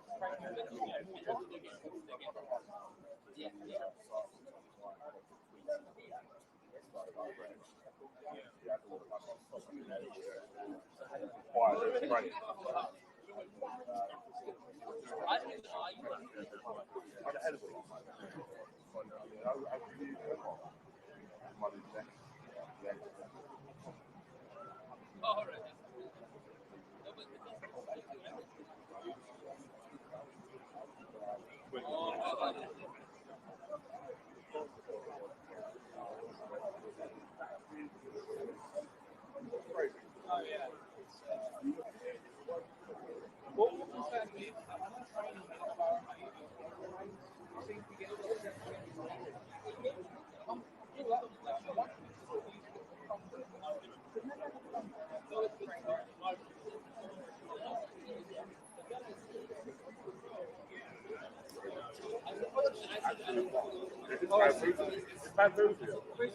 I turn around from my mate's car and I'm like, well, from that last week, in the practice.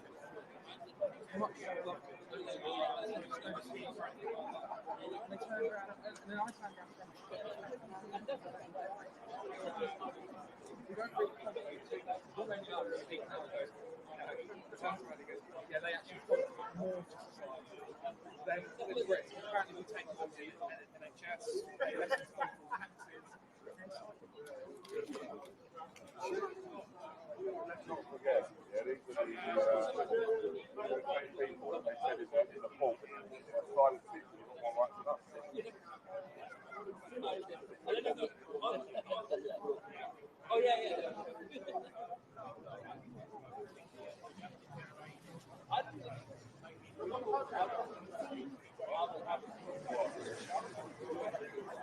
If silent people are right, then us.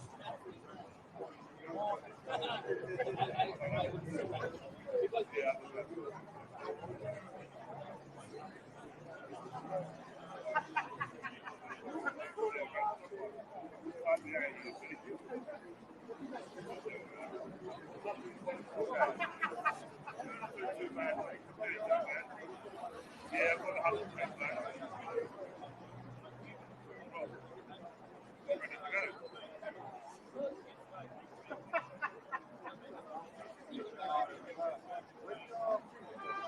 All the haters are going to love it. Yeah, security start throwing punches at me. They're ducking.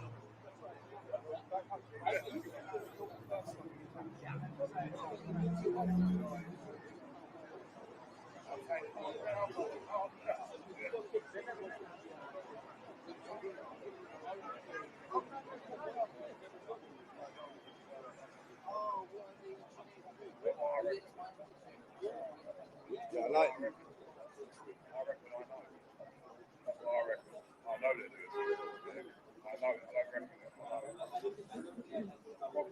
here we are.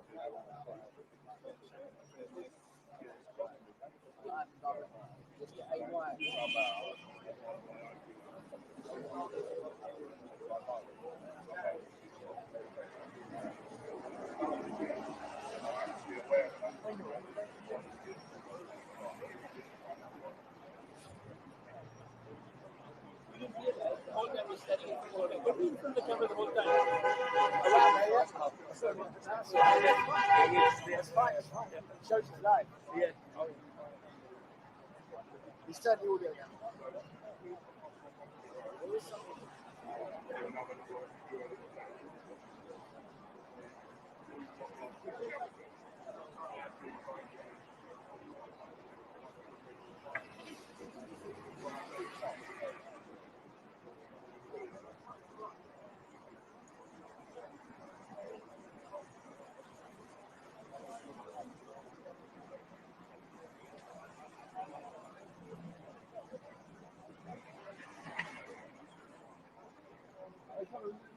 Breaking news, breaking news, breaking news.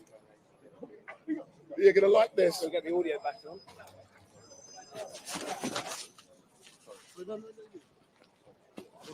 Breaking news, breaking news. AJ, come. We've got breaking news from Brother Wendy. Breaking news. Turn the volume down. It's slightly. So good morning all. I've just went into the court. I was bursting. I had to go to the toilet. Thankfully, I did. I went upstairs onto the first floor, went to the men's, relieved, and then when I was coming back out, you got court number 1. And I thought, let me have a quick peep. So, I said, can I go in? They said, yes. So I just walked, pulled the door, and I can see Tommy on the left-hand side behind the glass, but just in front of me, Ezra Levine is being pulled out of the court. Pulled out of the court by a security officer. And the security officer is saying to Ezra Levine, he's got to leave. But Ezra is saying, I have accreditation and the judge has permitted me to be in here. But it looks like what has transpired is that the fake journalists from the BBC and all of those people, they're in the court, but the spaces have now been taken and there's no room for Ezra. So he's now been kicked out. He's now gone. And he's been said you can go into the public gallery.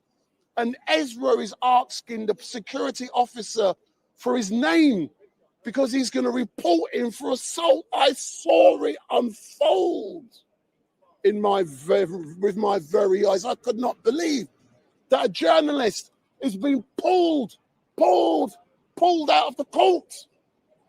What kind of fuckeries is going on here today? But that's the breaking news. Just went up there to have a... And I thought, let me have a look in the court because, I've been interviewing people, going upstairs, going into the public gallery. The public gallery is full. And I could not believe a man's been pulled out. Ezra. And he's asking for the brother's name, and the man ain't giving him his name.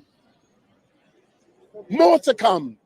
So apparently, Ezra's just tweeted that it was a BBC who once again moaned about him. The BBC.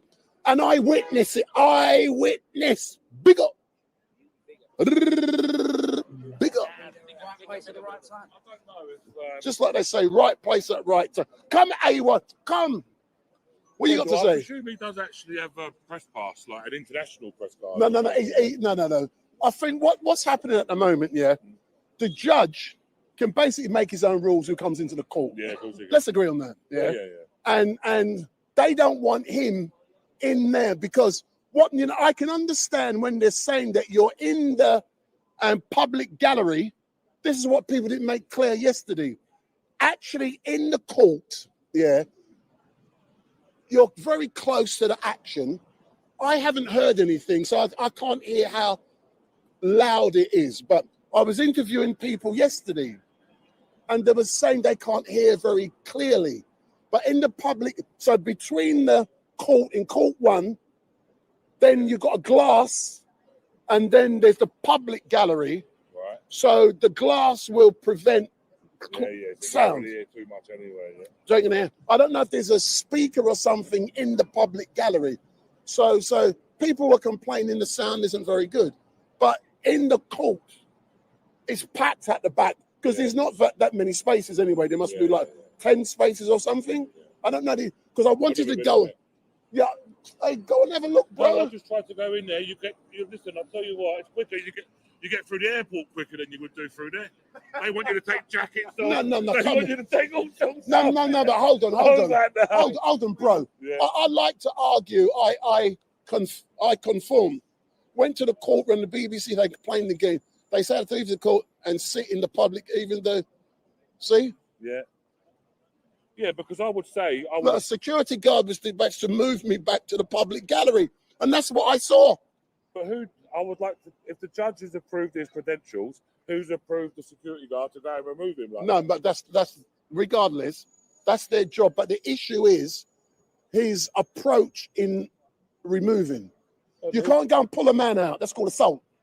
Yeah, it is assault. And I witnessed it. But if the judge has already approved it, who's authorised it again? No, but I don't. The BBC, man. If he's done... No, but I don't know. So it now appears as if the BBC are launching an unprovoked attack on citizens, journalists, mainly Ezra, and they're targeting him because he's doing a great job and he's getting more interest than they are. And I'm telling people now, I saw it for myself. I went upstairs to the bog because I'm an old man, you get what I'm saying? I went up there to do my thing. And when I come out, listen, We've seen this over time. They've done it to Tommy Robinson. BBC done, what was it? Panorama. What was it called? Panorama. They done this one. Many have tried to do it. Do you know what I mean? Over the time, a couple of weeks ago, they're doing it to myself with a leaflet. You know. But I agree with you. But I have never seen such behaviour in a courthouse.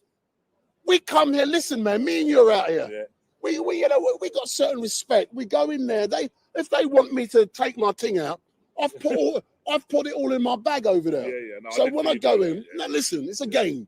If you conform with the game, they can't fuck with you. I conform. But why should we conform to the game, Wendell? Yeah, but why should we conform? You know, man, we should push it to the boundaries. You know? No, but would you we shouldn't agree? conform. Now let's agree. There are different modus operandi. Yeah. You can do it your way. I can do it my way. But collectively, we're all doing it. We're all doing it. And this is what I was going to say as well. Yeah. I'll just say this quickly. They're coming to shut us all down. Yeah. They ain't shutting me down. All citizens. No, what I mean They're shutting you down, not me. They're not shutting me down. It's impossible now. Yeah, I've already put steps in place to prevent that. Yeah. But anyway, they are coming to shut people down with these cameras. Yeah. Because they don't want us to tell the truth. They don't want the truth to get out there because these mainstream media want to be able to spin it into their narrative. Yeah, the way that they want to be able to spin it. This is why only mainstream are allowed to go in there to actually hear. You know, like this is the only reason. But what we need to do, and this is no, this is where we're going back to conforming but playing the game. You may not agree with what I'm now going to say. We've had a discussion about citizens journalists. Yeah. I argue that citizens journalists, not all of them, some must go and get relevant credentials or relevant. When I say relevant, I'm not saying NUJ. There's a different kettle of fish. Yeah, and I'm not looking anywhere. And I'm not looking anywhere. Yeah, you have to be able to, do shorthand. You must be able to type quickly. These are skills. If you want to be able to beat these out there, the BBC, You need to be on the same level of them. For example, when I live stream, tell me any broadcaster who can do better than me. Only me. But you understand what I'm saying? Yeah. We equal, match, and better than motherfuckers. Yeah, of course. That's what it's all about, isn't it? We are the media. Yeah, look how many people watch. That's it. Look how many people watch. Yeah, that's good. But I've got to go and speak to the boss. Yeah. Hey, talk to the people, man. Is this Talk the to boss? Talk to them, but Well, don't who turn should the we get in? Good, but don't turn the camera. But Wendell's got his mic on still. Come on, Martin. Fucking hell. The live stream. The live view is the same. Wendell. It's the same power thing, isn't it? Oh, give me two. Give me two. Give me two. Shit. Say. When you monitor, no, when you monitor. See, amateurs. Goes off with the mic. Oh, no, talking too much. But you know what? It's not even really no point listening. He's back again. Here we go. Hold on. Excuse me. For everyone who's watching, we got crumpets. Crumpets there. Where you been? Thank God for that. Hold on. Sorry, I had an appointment yesterday. Sorry, I've got a life. Say no more. Oh, yeah, I've got to speak to the boss then I'm back. Interview Crumpet, man. Oh, no, give me a minute. I'll just let you have a cab. You're putting it right on me here, Wendell. Yeah, that's the way. Yeah, you're putting it right on me. I'm going to give it to Martin, I think. Well, I don't know what to say. I'm not a presenter. I'm normally behind the camera. You can do it, mate. You can do it, man. He always puts me like, oh, say something. I'm like, promote your channel. Take advantage of promote your channel. Yeah, let's I'll tell you, that's exactly what we'll do. We'll promote some channels. So first of all, we'll do Gouchy reports. Yeah, this is Martin. Come in, Martin. Cheers, guys. Thank you very much. There you go. So that's Martin. You can go and give him a follow. Let's get the end game in. So let's bring this one in. Yeah. The end game, YouTube. You can go and follow this one as well. There you go. Let's get this one in. With his, not going to promote Starbucks, but Kane. London Kane. 1, 2, 3, 4. This is the one that you want to be talking to. Live on Urban Scoop with the AY show. Say it loud, say it clear. The AY show is bloody here. That's it. Fucking here, but there you go. We best watch our language on Urban Scoop. Let's get this one in. It seems to be filming. Channel. Mary Jane Media. Mary Jane Media. There you go. TikTok. Siraj, we're coming round to Hammers. Let's get street hawking. Actual Street coverage. hawk. No, it's actual coverage. Yeah, isn't it? Street Hawk. Oh, Street Hawk's in Manchester, actually. But big up Street Hawk. Yeah, but actual coverage. Yeah. Sorry about that, guys. 2 up, 2 down. Oi, Hammers. oi, up the Hammers. There you go. Come on, West Ham. We need to get some points on the board. Yeah, we definitely. Because at the moment, our poor old BB Audits. He's got more. He's gone to he's got more points than West Ham at the moment. Roy. Well, Hammonds is back again. Oi, oi. There we go. We've got to jump here. Roy, middle score, lowercase E30 on YouTube. That's it. What's that, Roy? No, that's it. You can. Roy, We get this guy with his one. middle score, lowercase. He seems to be recording. Check it out. What's that, buddy? Have you got a channel? Yeah, Real Media London. Real Media Yeah, London. on TikTok, yeah. There you go, guys, on TikTok. Real Media London. We saved the best till last. We saved the best till last. We saved the best till last. We're live and on the ground. Louis Errington on YouTube. This is AY Audits, so go subscribe if you haven't already to AY Audits. And my channel here, Louis Errington. Big up. Thank you, Louis. So, Louis, how comes you come down here today? So I come down here to report on this, what's going on, and we know that Tommy Robinson is back in court this morning for the second time, and he'll be coming out later on. We don't know when, but we'll find out and bring updates on the live broadcast, live and on the ground. Live and direct. Live and direct. Can you do that, Louis? Live and direct as well. Can you do the other thing that Street Mike does? Well, I don't want to copy Street Mike. No. That's his thing. So You're a legend, Louis. I like doing live and on the ground. Yeah. On the front lines, reporting there. So that's what it's all about, isn't it? Yes, showing what's there. I'm slightly different to some live streamers, I tend not to express my own political opinions. So you could see me filming any other protests. It could be a Palestinian demo, could be stand up to racism, could be anything on the other side. But I would never express my opinion. I'm just there to show what's going on truthfully without expressing my own views on the matter. And that's important in journalism because you see a lot of mainstream media has been hijacked by a political bias, which is completely wrong.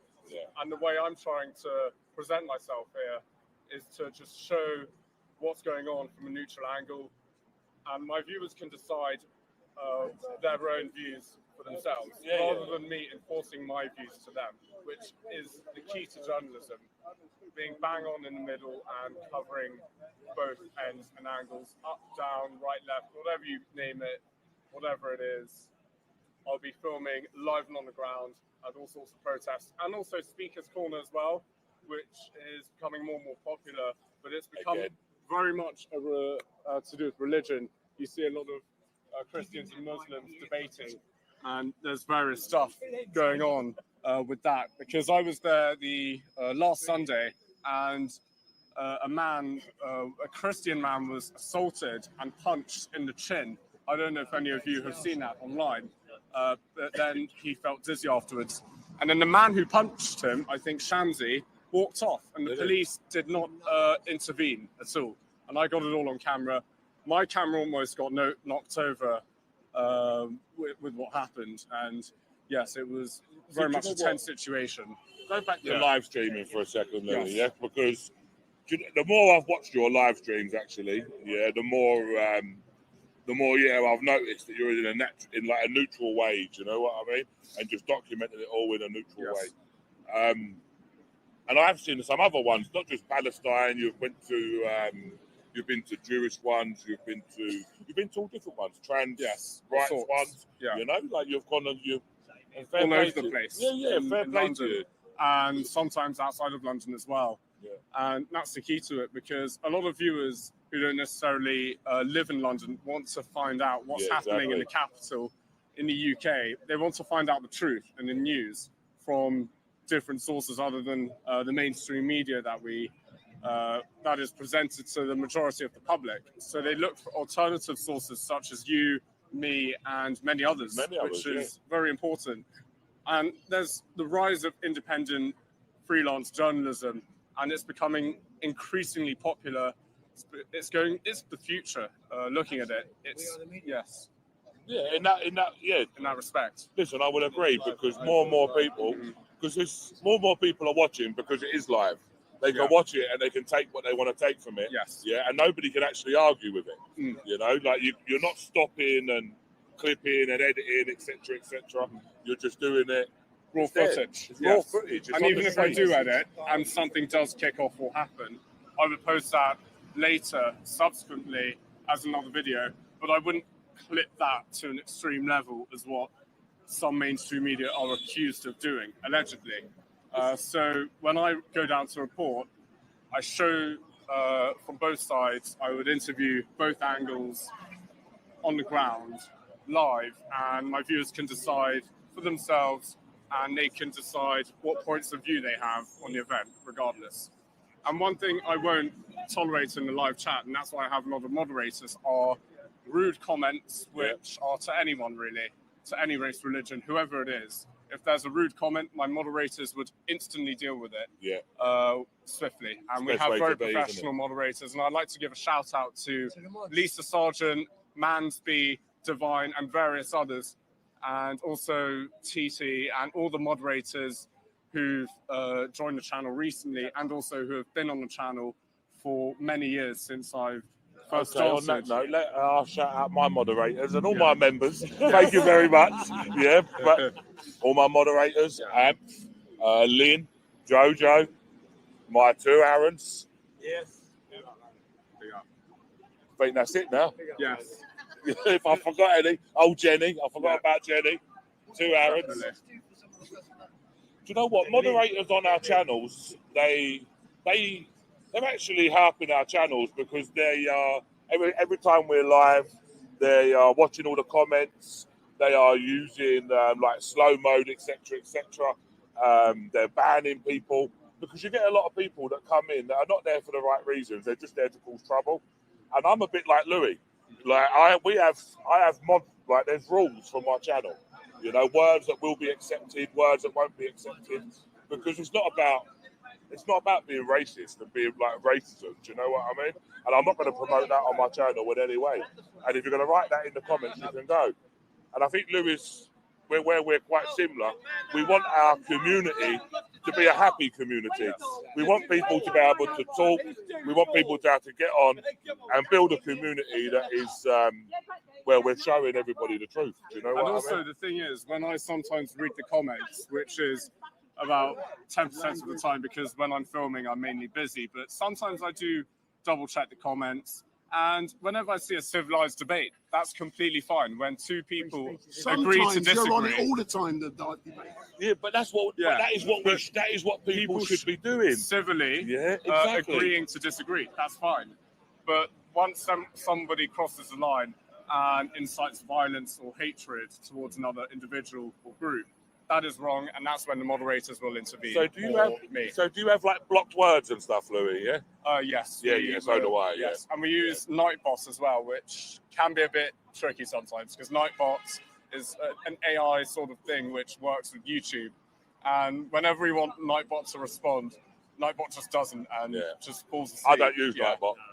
No, I don't use Nightbot. Yeah. But I only really do my live streams really like daytime, and at a protest or something. So you know, and then. And also, I've seen you've been following the buses. What's Following happened the with buses. that? Could you go into detail with where the buses ended up? Because So that was I very went- interesting. So the second bus I followed, we went to 227 Romford Road, Forest View Hotel. We dropped off 2 males into there. Turns out it's a. I've been there and videoed it, so had a look. But you can watch the video on Thursday for that. Today, when we followed it to Chelmsford, into some like office block that had been converted into apartments, all like 1-2 bedroom apartments, walk-in wardrobes, nice places. So I went back there yesterday and I filmed it. Had a look inside. Got inside one of the apartments. Had a little look. But that coach ended up going back to Britannia after it went to Chelmsford. It went back to Britannia and dropped off the rest of the migrants that was on it because they didn't want us to know, you know, where it was going. You were just gone and found a 98 1-2 bedroom apartment block in the middle of a city centre. You know, we're about to go and put it on the internet and show everybody exactly where it is. And people will make up their own minds and make their own decision on whether they think that's right or wrong. You know, and in my opinion, somebody that comes into the country 2 days prior should not be going to be getting a 300 grand apartment with their own security detail on the door. Yeah, And it's known that taxpayers' money is being used to fund all of this. yeah, exactly. And we're all paying for it. You know, like one way or another, we're all paying for it. Even if people turn around and say, some people don't have a job, they're not paying tax. Well, there they are. When they go shopping, they do pay tax, on their stuff. So everyone is paying tax in some way, you know. So that argument ain't gonna wash. It doesn't matter the contribution, whether it's £1 or whether it's 50 pence. Yeah, it's still a contribution. Someone's still making that. Yeah, and they're rinsing us. They're taking everything from us, giving it all to other people, and not really caring about us. And that's proven because how on earth can you give somebody that's arrived in the country? Just make this make sense, yeah? Somebody arrived in the country 2 days ago, and then you go and put him in a 300 grand apartment. Please, make that make sense. Yeah, please. I beg you to make it make sense. And also, we know in recent years, do you think the safety of women and young girls has been put at risk even more because of migrant crossing this channel, and then them living in city areas, town areas, close to schools as well? Louis, look at this, yeah? And I've said it for so long. Who is ever in charge of safeguarding around where these migrant hotels even go to in the first place? Because you go to Derby train station, Google it. I think it's called the Midland Hotel. Someone get it up on Google Maps. You look at it, and if you look out the window of the second floor, you're looking into a school playground, into a primary school. Yeah, like who makes these decisions to put these hotels? That's just one, by the way. Yeah, like I can go on, you know, like, but I prefer people to actually go and look at my channel and make their own mind up. Yeah, rather than me saying this and saying that, I'd say just go and look for yourself. Do you know what I mean? Estate where they entered the lady's house. Exactly. Even that was at Canary Wharf. But one thing that people, this is what, and I don't want to like downplay serious crimes because they're very bad. You know, obviously they're serious crimes. But think about think about the other crimes that they're doing, which is also detriment to our society. Whether that's going to be shoplifting, whether that's going to be car thefts, or whether that's going to be fraud or whatever. Do you know what I mean? Like they're still breaking the law. And yes, we do have bad people here. Of course we do. There's bad people in every society. But why would we keep bringing more bad people? You know, and put more bad people on top of the bad people. We don't have the fucking prison space for our own people.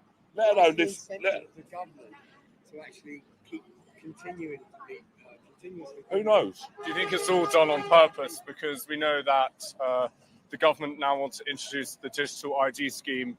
And if you don't have the digital ID, it is known to the public that you might not be able to work in such industries. Yeah, do you know what? Listen, when you look at that digital ID, I think they've been bringing it through for a while, haven't they? Do you know what I mean? Like, I think they've been, there's little laws and legislation that they've been sneaking in the back door to already be able to get it through. But I don't think, as long as the people will just need to keep on opposing it, until this Labour government get out, because they won't win again. Yeah, they won't get through again. So all we need to we just need to keep opposing it. Nobody needs to accept it, and we just need to hope that the next government, which they probably will do, they'll just get rid of it. You know, and I don't think it'll go through until. Do you think they get removed, or do you think he steps down? Who? Keir Starmer. Do you know what? If Keir Starmer steps down, who takes his place? Yeah, look who takes his place. Yeah. That's what you've got to think about as well. Somebody potentially in the cabinet. Yeah. Do you know what I mean, Louis? Like, you've got to look at this realistically. Do you know what I mean? Like, I'm not people to think that I'm pro, like, Starmer in any way. Yeah, but he's probably better than what's in the cabinet, isn't it? So are you coming from that perspective where many would say better the devil you know than afterwards? I would probably, at the moment, now, but obviously when we have an election in 4 years' time, it's a totally different story, isn't it? Yeah, but when we got to think about like here and now for the time being, you know, and like I say, who would you get in, you know? He's so much support within his own party. I mean, it could actually, the government could actually fall within itself. So, I mean, that's our best hope. If not, we're going to have to fight for the next 4 years and just keep doing what we're doing, reporting on the truth and protesting what the government's trying to pushing against the people that we none of us really agree on. You know, what the decisions that they're making are just pissing everyone off. You know, from all walks of life. You know, and allowing all these people to come in and just have a free run. You know, I believe, me personally, if you come into this country illegally, first of all, you've entered it illegally. So, okay, we're going to take you, we're going to detain you, we're going to assess you, we're going to do a full background check on you. If we can't find anything on you, that means you're incognito to any kind of security check. Then we're going to send you back. I'm sorry, you got to go back, and we could do that quickly, like Australia.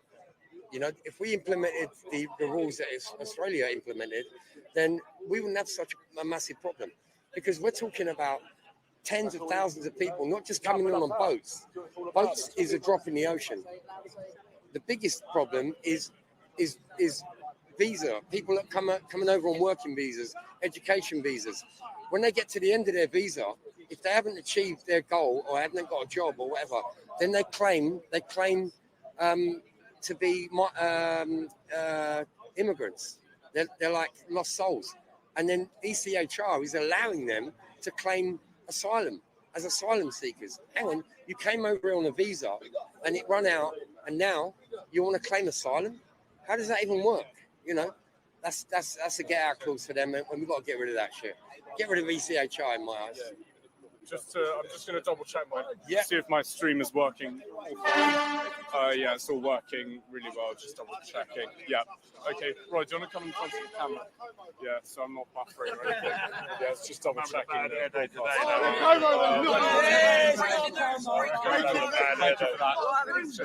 Yeah, here you go, Mr. Wendell. Thank you for that. Thank you very much. Respect to everybody. See, the great thing about being a citizens journalist is that there's love between all of them. I'm so confident with what I do. I can just give something, give them my camera and walk away. I don't have to check, but I get messages that other people are restreaming my stream through their channels, so I know exactly what is happening. Can I stop it? No. That's white supremacy for you. Hey, come here, Crumpet. So, Crumpet, man, why do they call you Crumpet? Because I'm a thinking man's crumpet, I think, and the entire globe loves the crumpet, right? Right? Or a muffin? I don't know. But I first met it this. makes me friendly. I first met this young lady, known as Crumpet. She's internationally well known. I first met her. Girl massive here. I first met her in a car park. Yeah, sorry, did I swear you? We met in a car park. Have we got no secrets? No secrets. We met in a car park in Was it Telford. Telford. And you told me off for swearing. Someone just said, was it a dogging spot? It was my favourite spot. Did you not notice what's around my neck? That's not in the Bible, mate. No, we have class in this channel. So I first met. I first met. Let me done my thing, man. I first met this young lady while covering a protest in Telford about 3 years ago. Yeah. And since then, she's been harassing me ever since. Everywhere you go, I go, Wendell. That's called harassment. Speak to these gentlemen. But I've told him already. You're going to get nicked and beaten up in a minute.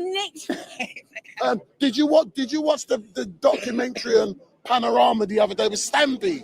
Do you know what? I didn't Charing watch Cross. because there's nothing in there that I don't know. No, but I want you to go to Charing Cross. I did watch your documentary though about the Southport riots. My documentary? Yeah, well, you or were a in it. Channel 4 documentary? Yeah, I don't trust Channel 4 at all. Why not? I used to like Channel 4. Well, Channel 4 you used to watch Brookside. Blatantly leans left, and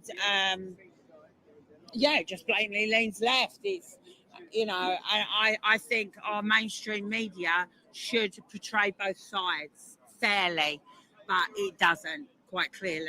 All right, but we are going to be, I'm assuming, very soon that we're going to get movement upstairs. But going back specifically to Tommy, right? Okay. Yeah, let me try and see how many people, because the boss normally sends me a link. I just think this is a waste of taxpayers' money to start. What, by you being here?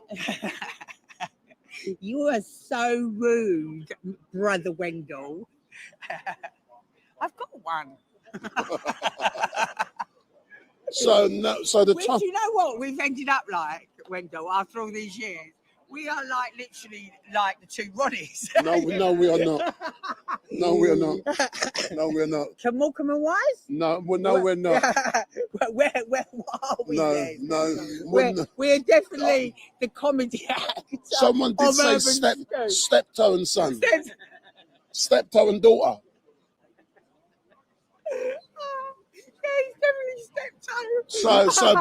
But let's bring this live stream back to dealing with the issues at hand, and it's the fact that Tommy Robinson.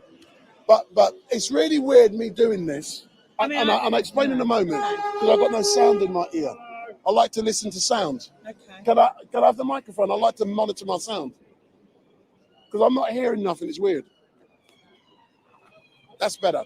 So it is great to be here. It is great. But I've been here a few times, sadly, though. Yeah, but the issue is Tommy Robinson is in the courtroom upstairs, court number 1.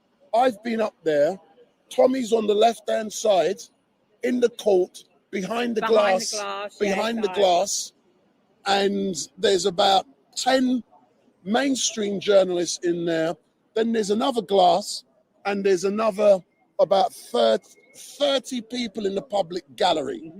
When I went up there, I saw Ezra being dragged out by a officer of the court. Yeah. But we can deal with that later on. But the important bit is that Tommy is appearing charged with terrorism. Well, as far as I can say, yesterday, the police officers just looked like an absolute joke, which they did last time I saw it. I was in the court in January 2024. What did you do wrong?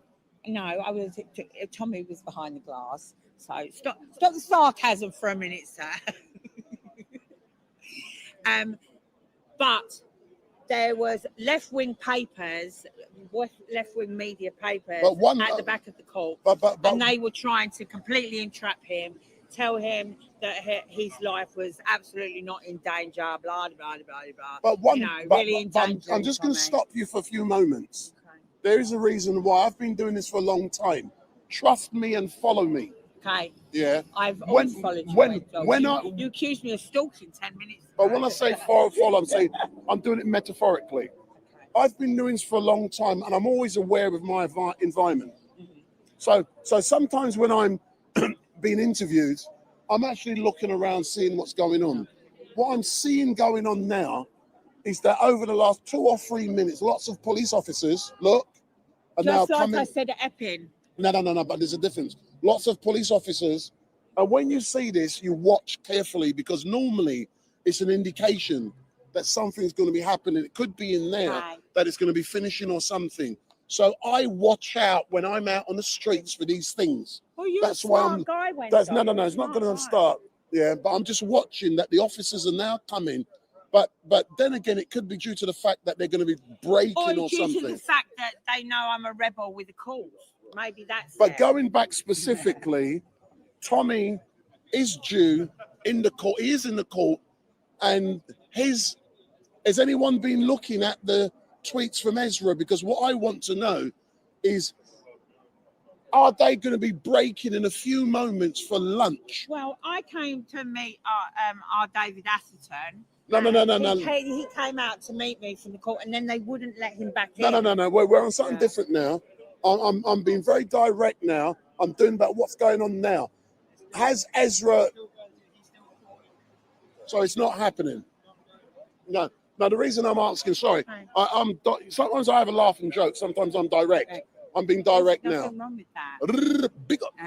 So let's go back. So Tommy has been charged with terrorism, which I find completely absurd. You've He's heard a the journalist, evidence. and he has sensitive material on his phone. And I think the fact that he took care of the people that are in his phone that help him with his journalism was correct. Can I be devil's advocate? Can I be devil's advocate? You're always devil's advocate, Wendell. I'm now going to pretend, I'm the border officer at wherever it was. Where was it? But why did they need Hold on. Let me set the scene. Let me set the scene. Yeah. A car has come through. Someone is driving the car. They're on their own. Right. Yeah. They've just booked a ticket on the day. Does that border officer not have the right that's conveyed to them by Section 7? So you know what am I talking about? Section 7, Schedule 7 of the Terrorism Act. He can stop that person and ask questions to determine whether. Absolutely, you can ask questions to determine, but actually getting into somebody's phone when they're a British citizen, Irish. No, but listen. No, I don't think it was necessary. But hold on. Section 7. Right, what is Section 7 exactly? Schedule 7. Domestic terrorism. Permits the officer to request access to electronic material like I'm not a great one for following rules, though. No, Wendy. no, I'm no, the but I worst don't one to care. ask this. You have to I believe follow that they're- rules. I know. I believe that they're to be broken. I'll be absolutely So honest. the officer was just I'm the kid that got expelled. Yeah, man, because you was a. I'm feral. I can't help I'm not going there. I'm not going there. But the point being, Schedule 7 permits that to happen. Right. Regardless if it's right or not. If I was in that situation as The officer? No, as myself. Yeah, next I would hand over my phone. But Tommy's not in the same situation as me. Yeah, but would the officer follow me on this? Yeah. Would have known who Tommy is Yes. by looking at his passport No, by looking at his face. and his face. He's So he's well known. He's globally extremely famous. So are you arguing? As soon as the officer recognised Tommy, Then yes, that's what I'm saying. Then he had a negative perception. Yes, I do believe And that. therefore- I believe that's what Tommy faces And therefore, every day. he invokes. I mean, look what happened at the Let time. me done, Oh, you man. would. So therefore, he invokes. You like them words there, yeah? Schedule 7 of the Terrorism Act. So he can. Let me ask you a question. Yeah, go on Wendell. now. Go on Do now. you believe Tommy is picked? We're going to use those words: picked on, bullied. Unusually. Because of his political views. Yes. There you go. That's the answer to the question. But listen, I got to entertain people, man. Let's do a dance. I got to give you flowers, man. No, no, no. Big up. Big up. Okay, Wendell, that's So- your place. Not you, Narinda. You and girls, strictly girls. Big up. See, the great thing is that Street Might and Crumpet, we're from the streets. Yeah. And we can entertain the crowds. But when necessary, we can switch. And then we're very Go into direct. Empire mode. Big up. Look where you're dropping. Where you dropping. That was you. Yeah. So when necessary, we can have a laughing joke now, but then we can switch. When we switch, see, just like now. So we're going to move the camera around. So, sir, we've got a young gentleman here. Lovely man. What a beautiful metaphorical Double sight. stitching. That flag has double stitching. But the great thing is this great man. We're saying how great the British judicial system is. Can you imagine if Tommy is found guilty? Unfortunately, I don't feel that flag that represents the people now. That represents the people and it represents Christ. That's what that flag represents now. Yeah, but You some know. people will say the statement you've just made is a demonstration that the flag has been hijacked. I am a demonstration as a woman, yes. I believe that our forefathers who fell, Britain fought the most strategic war. They fought the first day of the war and the last day of the war, and we lost the least men. Where I come from warriors, mate. Warriors. And that flag stands for those people. And anybody that disrespects it is disrespecting our dead. I thought Andrew Tate was over there. Look. Yeah. Look. That does look like Andrew He looks like Tate. Andrew Tate, doesn't it? You No, look he like does. Andrew Tate. He does. Hey! I'll be back in a minute, Dave. So for those of you who are watching, my name is Wendell Daniel and welcome to Urban Scoop.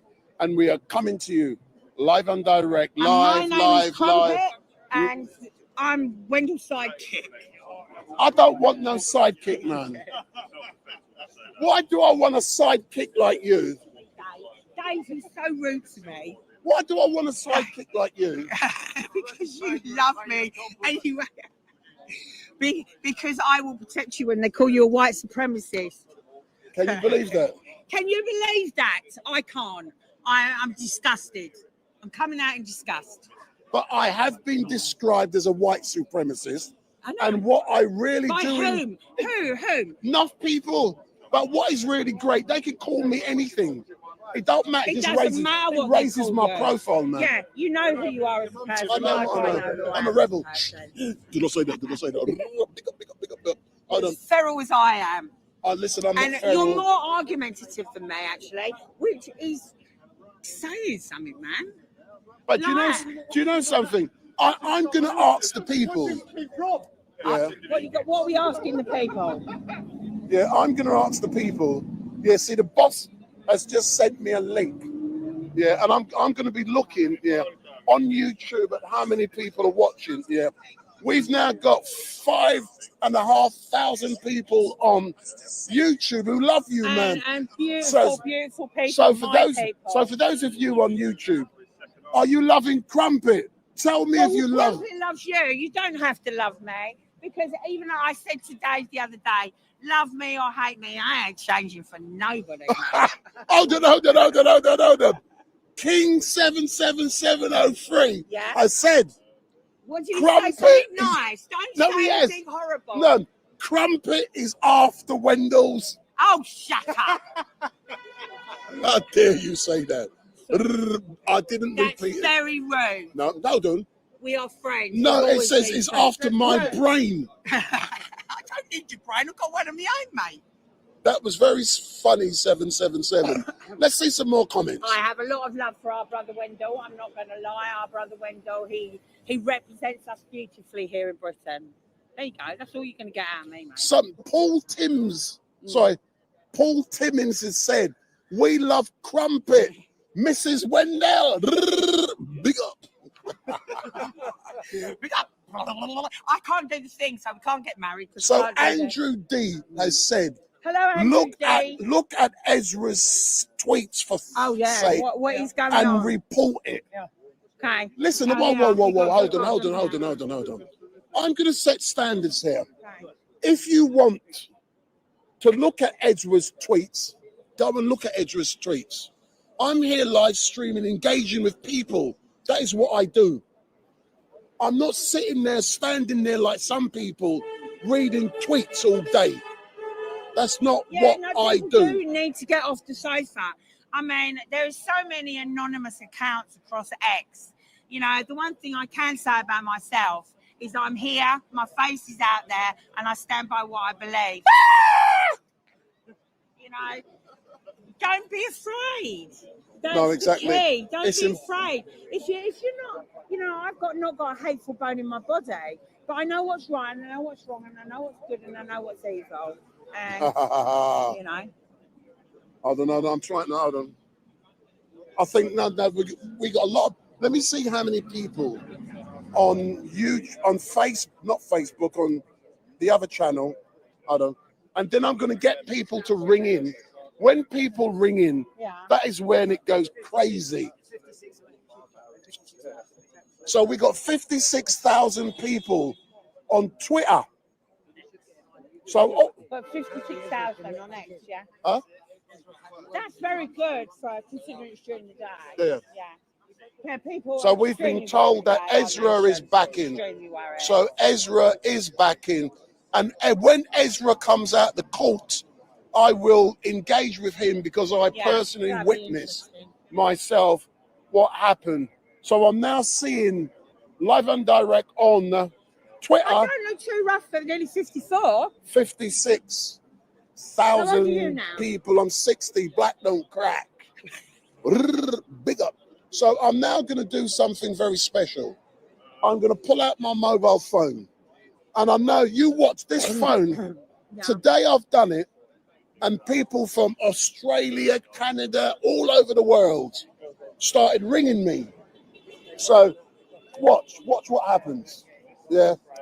So I'm now going to give you guys my mobile phone number again.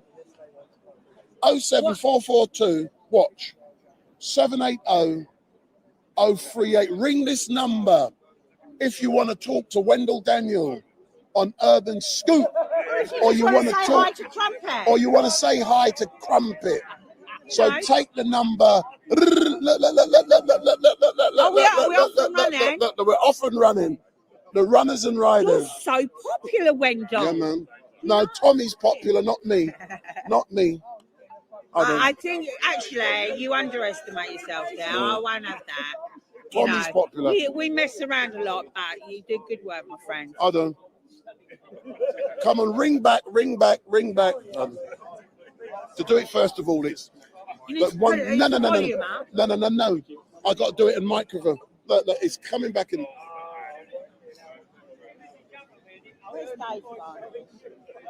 When I do it first time, sometimes it does it straight away. Come on, you. And what questions do people usually ask you? Hold on. I want the thing to come up here now. Come on, phone. Do you know it's because of where we are? No. I might have to switch off something. Hold on. So for those of you, keep ringing. I'm going to go over. And everybody knows. Let me switch something off.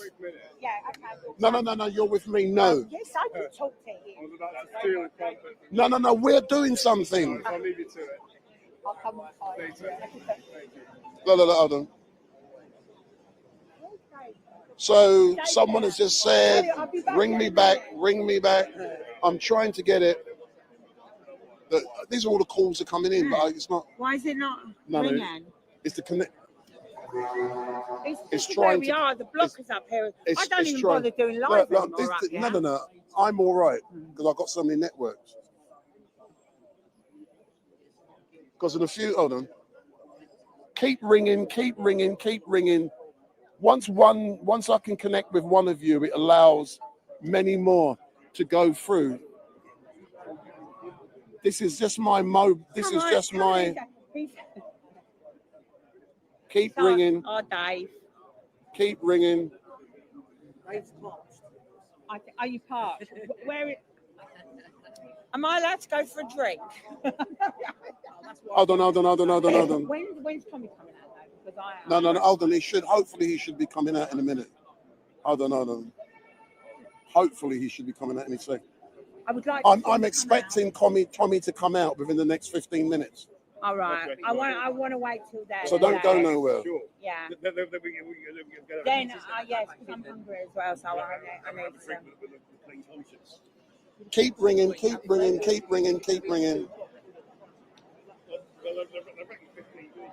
I told you. The phone connection isn't connecting. I can feel. I've just missed 11 calls. Oh, got it. Come on, quick. Hold on. Accept. Hold on. Accept. Oh no. See? Are you Noel Edmonds? Hold on. There's too many police officers here. Honestly, there's too many. There's something This is happening. not working. Oh, look. Hey, Tommy. Hold on. It's back. Robinson. Oh, Tommy. Hello, we're connected finally. Hold on. How are you? You alright? Can you turn the volume up on this one for us, please? Yeah, what's your name? My apologies it took so long, but what's your name? It's Nathan. I spoke to you yesterday, mate. You put me on hold. No, what I do when I switch to turn it down. Thank you. What I do when I switch to another caller, I don't actually end the call. I just go to the next one, and it puts you on hold. So you've been watching today. How's it been for you? But what I'm going to do, I'm going to move around slightly. So if you bring the camera around, come with me. Bring the camera down as well. So how's it been for you today? Yeah, yesterday was Stay there. Yeah, hold on. I'm thinking, what they're going to file, what they're trying to do. But I think Tommy seems positive, everybody seems positive, but I think the longer it goes on, and all the little things that they've tried, trying to get him to stop tweeting, and more people have seen come out, they're all positive. Each single worried at all, does he? He walked away yesterday confident. So, yeah, I'm not worried at all. I just want it all to be over now, to get the right verdict, and then we can all say, look what's happened. Look at what he was like when he came out yesterday. He spoke to that BBC News reporter, how confident he was. He's not worried at all. I seen him at dinner last night. I seen him with his mates having a couple of Guinnesses, all laughing and joking. And I just want to get the verdict. Yeah, hold on. Stay there, man. Stay there. No. Look Do me a favour. Don't go by this line. For a reason. Stay there. I've been told, don't go by. So, Make sure no one goes by here. No, come back. Don't go by this line. This is where we've got to stay. Yeah. So, sir, all I can say, sorry about that. I had to direct people. I've been told they can't go certain places. So, yeah, play by the rules because if not, they'll just find something to have a go. yeah, that's correct. On the 13th, yeah, just play by the rules, mate. Yeah. All right, bro. So, thanks a lot. Let me get a few more callers in. No worries, mate. You have a good day. Take Thank care. you. What did Nathan have to say then? I didn't. Thank you. I couldn't Thank you. hear.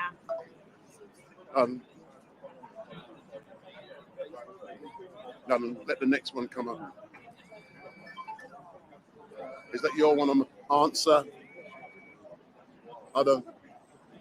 So, good afternoon. Who's speaking? Hello, it's me with you today. Who's speaking? Colin, the one with cancer in the wheelchair. Hey, good afternoon. We spoke yesterday. Are you the gentleman with throat cancer and you are in a wheelchair? Yes, I am. No, I remember you. And have you been bless your heart. have you God been bless watching you. today? Have you been watching? Yes, I have, and thank you for a fantastic job that you are doing. I've got a favour to ask you. Excellent. So Tommy is due to come out soon because it's lunchtime. So what we are doing, have you liked me engaging with Crumpet today? I have, yes. Say hello to Crumpet anyway. Hold on. Listen to them so you can hear. My No, head. put Hold it on. that. Hold that. No, hold on. What's the gentleman's name? No, I'll hold it. So tell Crumpet how much you love her. I love you, Crumpet. Oh, I love you too, son. I love all my people, man. I tell you what, you're all doing us proud. I'm so proud of you. Raise them colours. Keep raising them. They're your colours. Raise them. Because them colours do not run, mates. Do they? Okay. All right, then We're getting ready. Thanks a lot. Looks like it's happening, people. Thanks a lot. So I'm ending now because Tommy should soon be coming out. So I'm ending now because Tommy should soon be coming out. So for those of you who are watching, my name is Wendell Daniel and welcome to Urban Scoop. And we are coming to you live and direct from outside of Westminster Magistrates Court. And in a few moments, Tommy Robinson should be coming out. So Tommy should be coming out any second now. And so what I want to be discovering is I witnessed something unfold with Ezra being pulled out of the court by a officer of the court, and I want to know why that type of behavior was exhibited in the court. We also want to know what the proceedings have been since the court case started around 11 o'clock, but we're led to believe that in a few moments Tommy will be exiting, and when he exits, I'm just going to give my microphone. Oh no, I can't. I'll do it when Tommy comes out because I'm going to be able to hear when they're talking. So what do you need me to do? No, I don't need to do nothing. Okay. So this is the direct bit of me. So Tommy will be coming out in a few moments. He's going to go away for lunch, and I'm hoping he's going away for lunch. But the case may have finished now. But we will find out exactly what is occurring when Tommy exits. But we must not go past this line. No rushing forward, gentlemen. Gentlemen, no rushing forward when he comes out. No, we've told them because that's what happened yesterday. We've been told not today.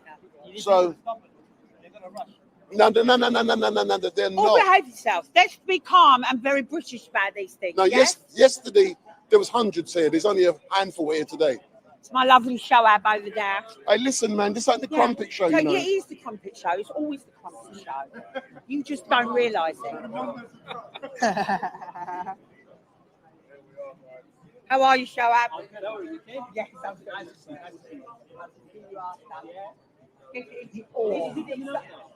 good. Come down.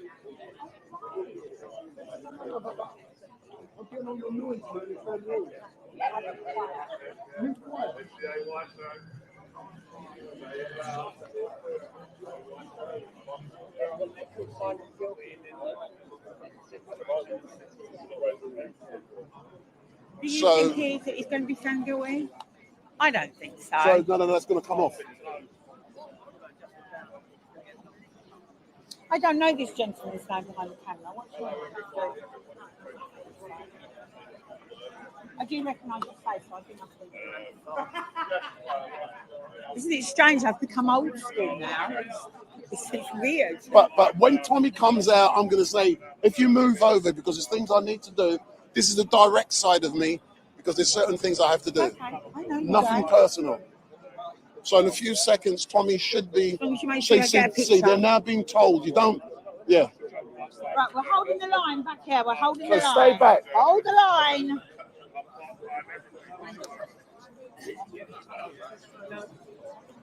Is it 100% verdict today? No idea. No, we don't know. Well, then we come back tomorrow. Get out my camera, man. Don't be horrible to Grumpy on camera. I don't know.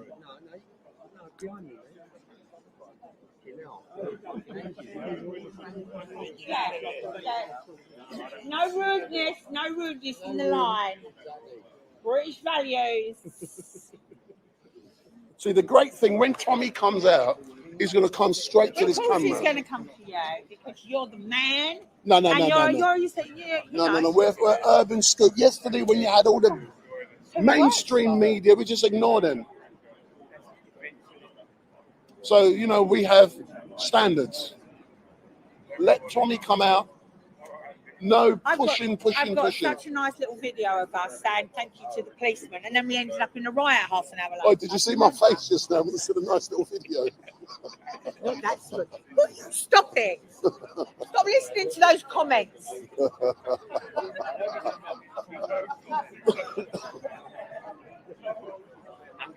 How's everybody on here anyway? Who's watching? Only my crumpet peoples. And my beautiful crumpet. I've got such loyal little followers. I need to send out some invites, don't I? No. I can't now on live. I won't be. That's who wants you.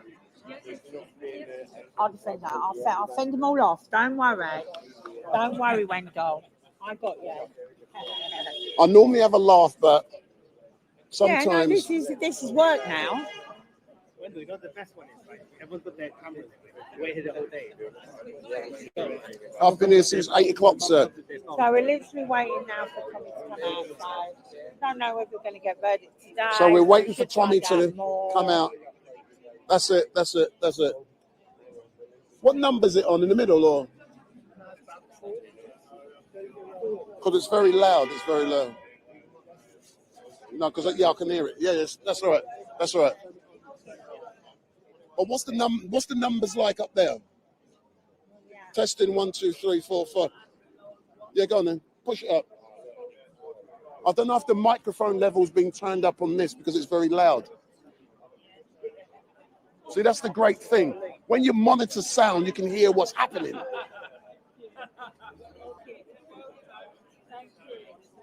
See, look, if you look around, what is really great now is we as the media, we are here to support Tommy. We're drawing a line so he can come out easily and talk to everyone. Yes. Yesterday, there was a crash. Well, he's obviously been under quite a lot of stress in there, so, I think we need to respect his space. You know what I'm It's not like saying? poor man don't go through anything, is it? True, True. I couldn't live the life. I couldn't. I mean, I do my best as a... So here's the voice of Wales. There's some. I'm going to get this lady. She was in the public gallery. So if you come quick. So you've been in the public gallery, yeah? I have. What has unfolded while you were up? If you look at the camera, what has been unfolded? Well, at the moment, the defence is doing all his summing up. At the moment, it's very difficult to hear in there. It's very quiet, so we can hardly hear anything at the moment. But he's just literally going over what's already been said. And the judge at the moment is just sitting, listening, and I assume he's going to come back with his verdict later. But I've got to go train, so that's why I've had to leave So now. are you saying that at this moment in time, where we are in the proceedings, is that summing up is taking place, and very soon the case may be adjourned for lunch, or where are we? My Understanding. my understanding of it is that at the moment we're listening to Tommy's defence, running over what we've already heard, what we've already listened to, and going over what he thinks is basically, I think, what he thinks should happen. The pertinent points. Yes, and also I think they'll adjourn, and then I reckon the judge will give his verdict after lunch. But that's my understanding of it. Yeah. All right then. But thank you very much. But they're summing up. So what? So you're rushing off I because am. you have to go somewhere. I have to go train home. And where's home? Devon. Oh, No, Devon. I don't know. How can you live in Devon and wearing this? Because I go to Wales and I help the Voice of Wales, and we talk on the phone and we talk on things. And Dan and Stan couldn't make it because they're caught up with stuff in Wales at the moment. So I'm here because Scylla couldn't do it today because she's working, and I've got to now get a train, and I wasn't allowed to report in the court. Yeah. So did you? I came upstairs, as you recall, Yes. and I just went upstairs to use the little boys' room. And just as I went upstairs, Ezra was being dragged out by a court official. Yes or no? Yes. You know what? He was told he could do his reporting. He had to present this morning with his accreditation because he's Canadian. He was told he could do it by the judge. And then when he went in to sit down, he was then told by the clerk that he couldn't. He had to do his reporting in the public gallery. So he was then escorted out and told he had to sit. Hold on. Let's and I'm choosing my words exactly as I saw. Was he escorted out or dragged out? He was escorted out. No, I'm going to contradict that. Okay. I saw him being dragged out. I didn't see him being dragged out, but to be honest, where I was positioned, I couldn't see around the corner anyway. I just saw them doing this and escorting him out. But I'm sure Ezra will give you his full account when he comes out. No, I was there and I saw but it. It was completely wrong what they did, because our understanding again was that he was going to be allowed to sit there, and there was one seat there with the press. But as we know, the BBC was the one who decided they didn't want him in yesterday, and I'm gathering that's what they've took notice So the of. BBC yet again. So we need to tackle the BBC. So done with the BBC. The It's embarrassing. BBC. It's embarrassing, isn't it? It's embarrassing. I to the used to tell country. people I worked for the BBC, the BBC Black was- Broadcasting we were so Corporation. proud. You know what? He was just, in my view, he was sitting there with a smug face, and basically, what we saw yesterday, he wasn't actually reporting what we wanted him to report, or the truth. The reason they didn't want Ezra there was because Ezra was going to give the facts of the case. They wanted to do their spin of it, like they always do. I've got to go. Yeah, thanks a lot. Yeah, thanks a lot. Cheers. Bye-bye. Bye. So we've now got a rundown from someone who was in the court, and what we have been. Sir, can you move back, sir, for a reason? So what we've been told is that the with my brother. defense is currently summing up their case, and then the case will be adjourned, and then eventually. But what we will do, we will wait until Ezra, Love you, girl. Tommy, and the team exits themselves, and then. But I'm going to hold this for a minute.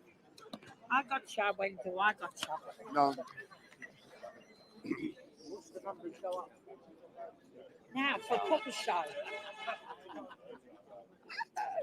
Kiss Thomas a wanker. Now that's real entertainment.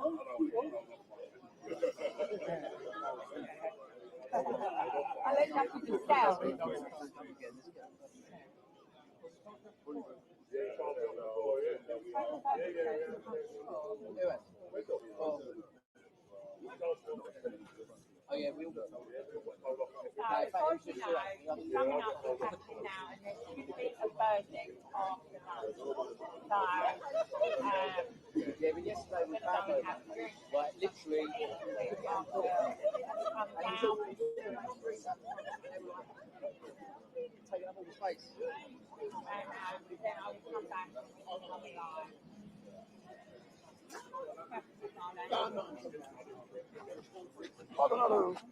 Yeah, don't wrap me up. Hold on. Don't wrap me up. Kid. Don't throw me out, Wendell. Hold that minute.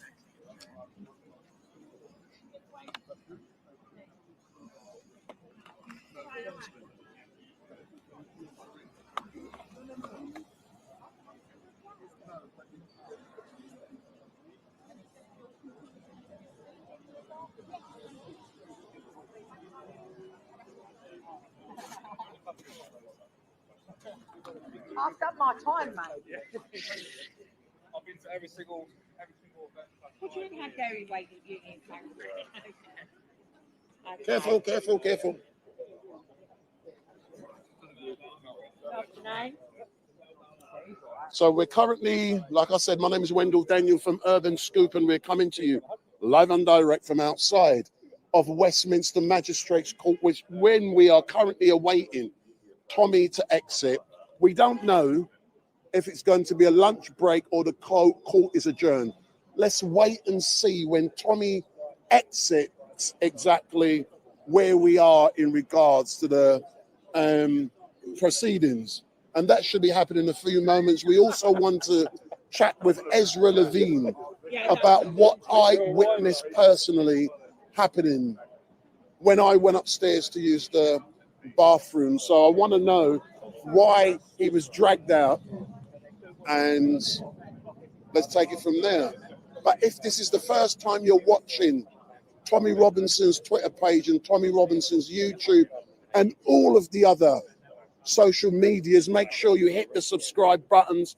Down here outside of the Westminster Magistrates Court, there are many citizens journalists. Make sure you all subscribe to them. I don't want you subscribing to me personally, but make sure you subscribe to all of these citizens journalists, because they're down here doing a very important role. And we've got a man down there. He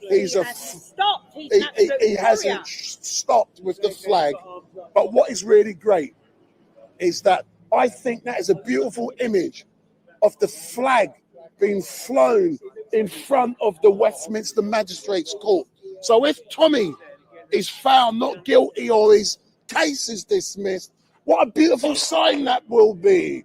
That will flash around the world, demonstrating how great the criminal justice system is in this country. No. But the opposite to that is, if Tommy is found guilty, that ain't going to be a very nice sign. So I'm just letting you know. So let's wait and see. And we're looking upstairs. I'm really excited. And I'm looking upstairs. No, but we can hear everything you're saying. Huh? So let's capture some footage and reflections as the flag flies.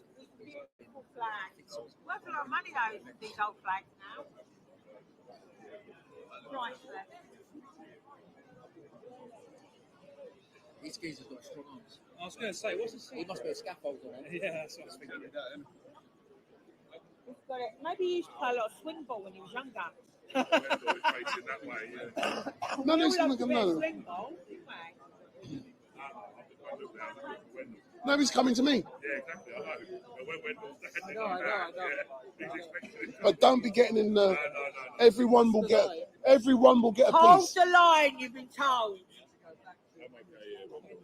Yeah. Yes. Everyone, Hold the line. everyone will get a piece. Hey, do you know something? I'm feeling good now, man, because everyone is waiting. See, this is the power of Urban Scoop. Wendell's the boss. No. This is the power of Urban Scoop. We're saying to people, please be kind enough. Give Tommy the space so that when Tommy comes out, he's got space to breathe. He can then come up to all of the citizens journalists and give, and even which media house you from, sir? Or sir, which media house you from? No. Are you scared to say? No, I'm just being kind. Don't be scared. Sure. We're really. So we've been respectful. We're saying everyone is getting a piece of the cake. Hold the line. I went on.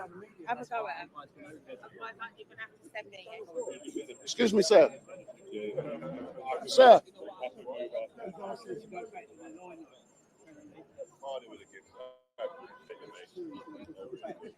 Is the connection okay? Somebody let me know if the connection's okay. Otherwise, I'm just going to video. You can always send me something anyway. You all right? Yeah? Yeah.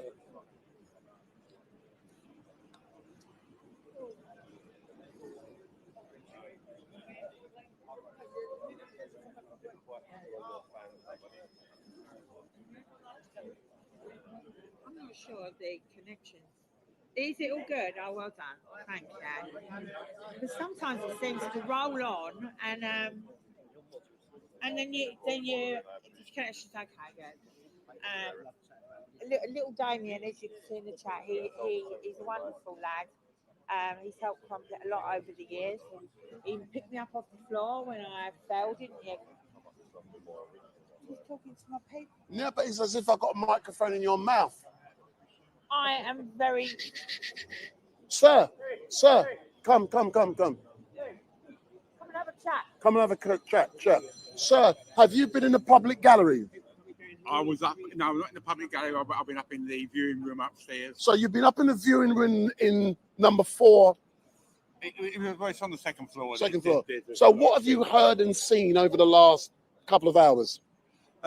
Basically, the defence is that he was held unlawfully. That's the whole case. So everything else is irrelevant. It doesn't matter what the rest. The police weren't doing their jobs. Their procedures are all wrong. That's about it, really. So.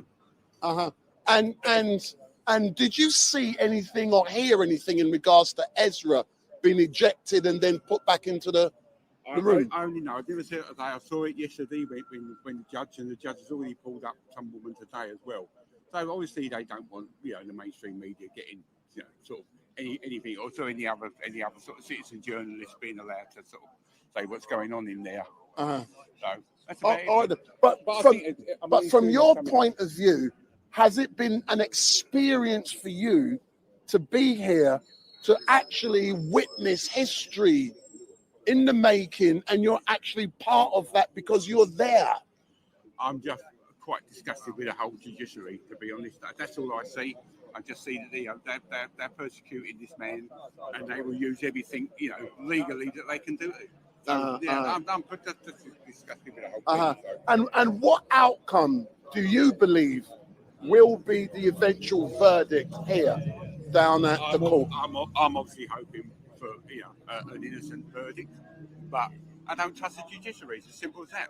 You don't trust them? No, I certainly don't trust that judge. The way he picked out Ezra yesterday, and today, he's biased.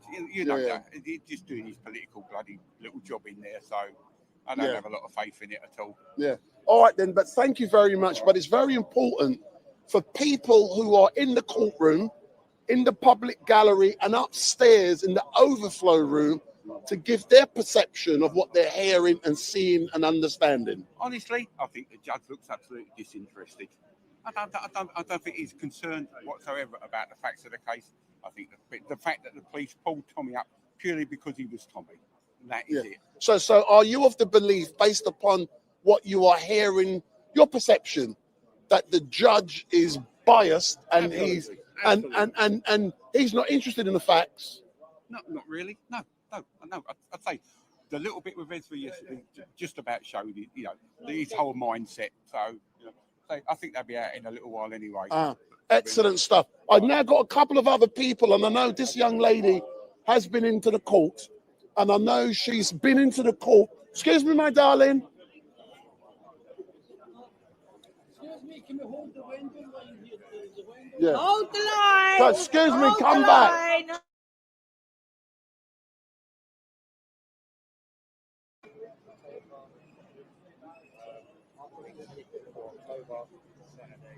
So, my darling, if you, but we may have to move you when Tommy comes out.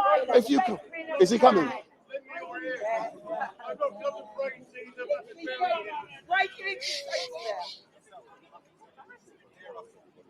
Don't worry about him embarrassing. So it's just a quickie. We're going to interview this young lady. So if you come, have you been in the court again today? I have, yes. Yeah. So you've just come out. So can you give me what you've seen and heard being in the court? I'm just a lay person, an ordinary, everyday, just normal person. And the conclusion is, thank God for Elon Musk, because money pays.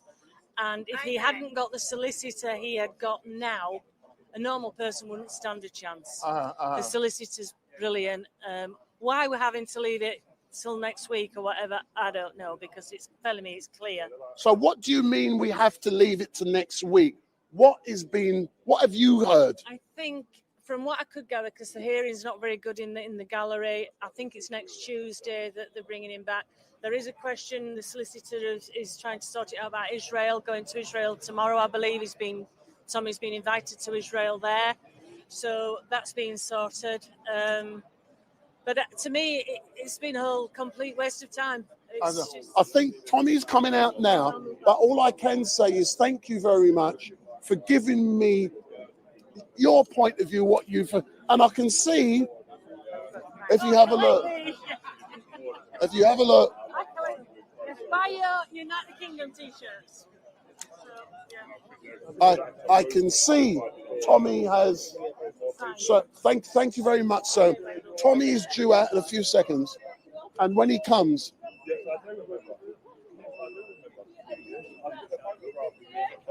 so all we've been told is this lady's understanding, but we need to get I know, but we need to get a truthful understanding by speaking to Ezra and also speaking to.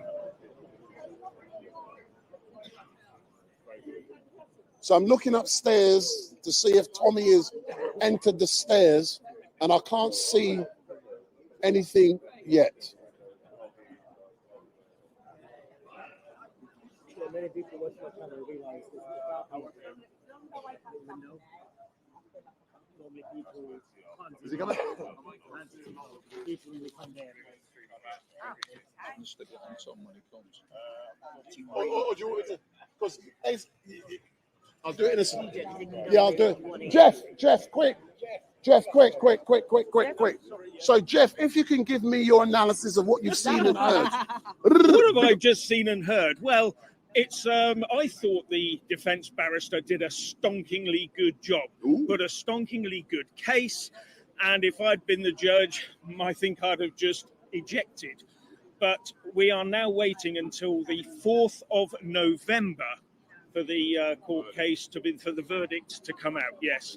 And Tommy's allowed to go to Israel on his trip because it's state-sponsored, but he has to be back for that particular time. But yeah, it's a pity really that we're going this far. I just, I thought the case put by the defence was fantastic, and the prosecution, as far as I could see, weren't really putting that good a case forward. In fact, they couldn't back up half of what they said, it seemed to me. That's just my layman's view, though. Anyway. So no. Before you go, so the case has been adjourned until the 4th of November. We know that, So there will be a verdict on the 4th of November. We know that Tommy is going abroad on a state visit, I believe, tomorrow. But what I want to ask you, but I'm keeping an eye on what's going on behind me. Yeah, I went upstairs to use the bathroom and I saw Ezra being dragged out of the court by and I've reported it. Sorry, I was in the overflow room because we could hear what was happening in the overflow room, but we couldn't see what was going on. So I would get hold of Ezra if I were you. No. I've reported it. I'm gonna. No, if you're upstairs, you would have seen it. Because I actually went to use the bathroom and I saw it. Right. Okay. I'll leave you to it. Thank you. So they should be coming out any second now. Yeah. No. Shh. But they need to be able to go through there. Yeah. So what is going on now, ladies and gentlemen, is that people who have been inside of the court are now beginning to exit.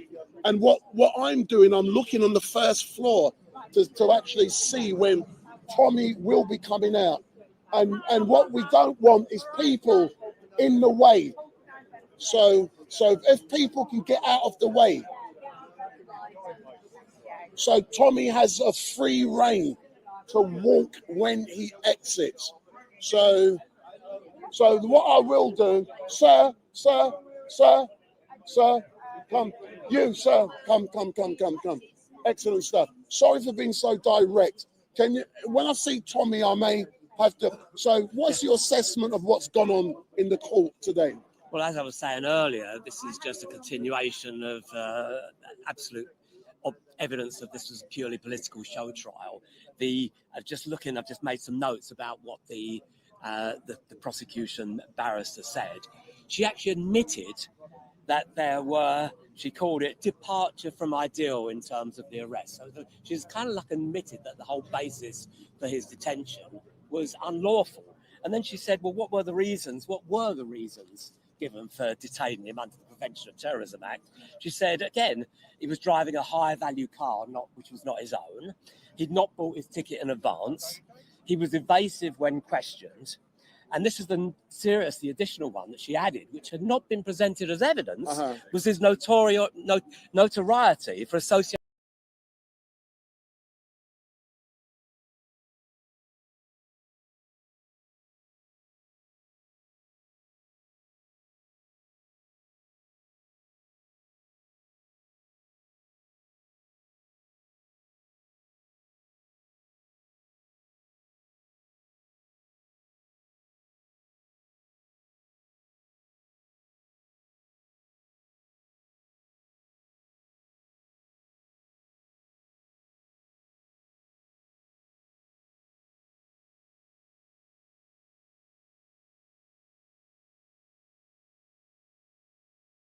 Can you tell me, did what I see, was that correct? Yeah, it was astonishing this morning, or a little earlier today.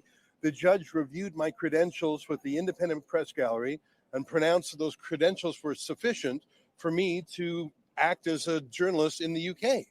That they were similar to UK credentials. The judge told me that I should be a little less spicy when talking about officers of the court, and I told him I would agree. So I sat down in the court next to the other accredited journalists, and that was helpful to me because it was much easier to hear the proceedings. But then when the judge was not in the room, one of the clerks said, you got to get out of here. You're not allowed to sit in these empty chairs. It's not like it was over full or anything. And I said, did the BBC complain again? And one of the clerks said something like, all the press did. I have trouble believing that, although it is plausible. And I said, no, I want to hear from the judge. It was the judge who granted me my credentials, and I don't know who you are. And did the judge hear this? And they said no. Like they admitted that the judge was not behind this. And I said, well, I want to hear the judge. And then the security started physically pulling me. And I thought, you know what? I don't need to be ejected from this court over where I'm sitting. But it shows how entrenched the snobbery, the elitism, the discrimination is. You know, I'm from Canada. We don't really have the class system, but you had these prestige journalists on the inside and citizen journalists on the outside. And even when one of the citizen journalists gets credentialed, the mean girls gang up and push you out. And it was so gross that the BBC snitched on the first place that I was saying some pointed things in my tweets. Imagine being a government journalist and you call some government hotline to get your rival. I don't know. I mean, in the past, the BBC actually complained to the police about me. I thought that was very illuminating, and it shows the larger problem. Tommy is being treated as an enemy of the state. Anyway, I'm looking forward to hearing what he has to say. As you probably heard, they're not releasing the judgment today. That won't be for about 2.5 weeks, 3 weeks.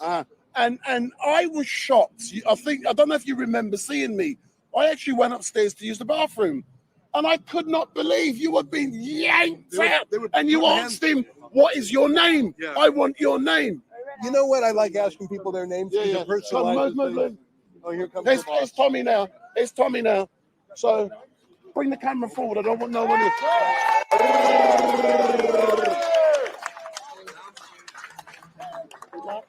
So hold on. Get out of the way, please. Get out of the way.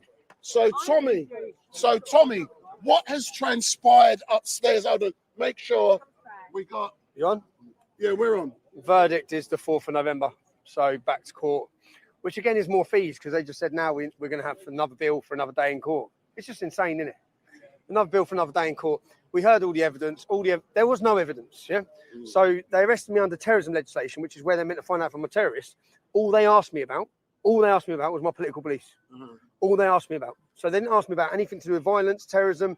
In the end, they threw in something about far-right extremism. They didn't ask me anything about that. They just asked me about my legal, lawful, legitimate political beliefs, which is what this was about. This was about detaining me because I'm Tommy Robinson and because I'm outspoken on subjects such as Islam. You heard it from the final officer, Islamophobia. So what even is Islamophobia? What, you can't have an opinion of Islam without getting detained under the Terrorism Act now in Great Britain? But that's it. So I'm 4th of November, which is a good thing because it means I get to go on a state visit to Israel tomorrow to form friendships and allegiances with a government that actually understands Islamic jihad and doesn't just understand them, a government that will stand in the face and fight them rather than bow and pander to them. Because unfortunately, this government bows and panders to Islamic jihad. They've lost, they've surrendered already. Surrendered, recognised a terrorist state. So yeah, I'm happy because I thought they may try and lock me up today to prevent that. But yeah, I'm off tomorrow, and then I'm back in court now on the 4th of November for my verdict. And my final point, I went upstairs earlier on to use the toilet. I then went into court 1. When I arrived, I saw this young gentleman being dragged out. Getting dragged out. They dragged him out. I was sitting in there, and the judge had said, Ezra, after fighting, recognised, because he had to recognise that he is a legitimate journalist that's come from Canada. Then when the judge went out of the back room, the staff come in and said to Ezra, you need to get out of here. And he said, well, the judge, I heard you saying, well, the judge has just said I can stay in here. Nope, you need to leave. Then they brought security in to forcefully eject. And I was there. You saw it? Yeah. I was there. Okay, I was sitting in the dock to forcefully eject you from court. Mad. As I said, there's a war against citizen journalism being fought by the state.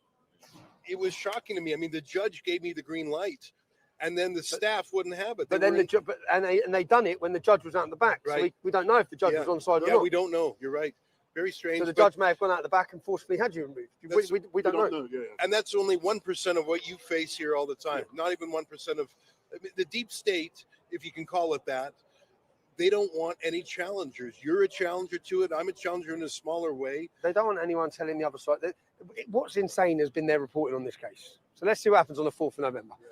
And then we can dissect, if we win this case, which I hope we do, we can then dissect the absolute embarrassment of journalism from the entire row of mainstream journalists, as well as all the ones online. None of them reported any of the unlawful activities of the police officers, which have been proven as unlawful in court. You know, the judge asked me to go easy on the cops and the prosecutors. That's what he asked me to.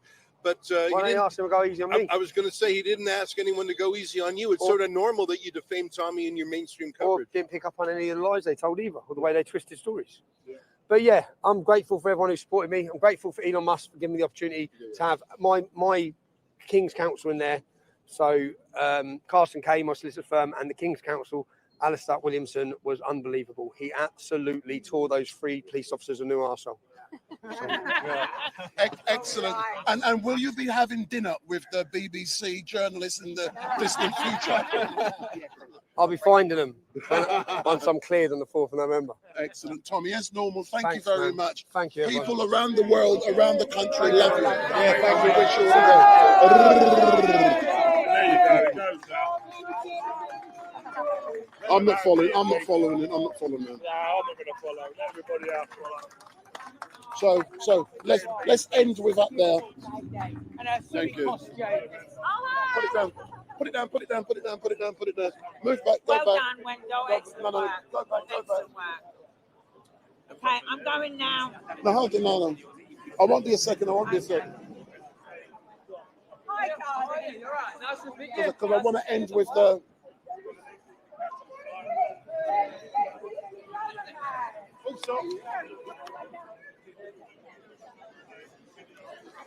So for those of you who are watching, my name is Wendell Daniel from Urban Scoop, and we are coming to you live on direct, live on direct from outside of Westminster Magistrates Court, where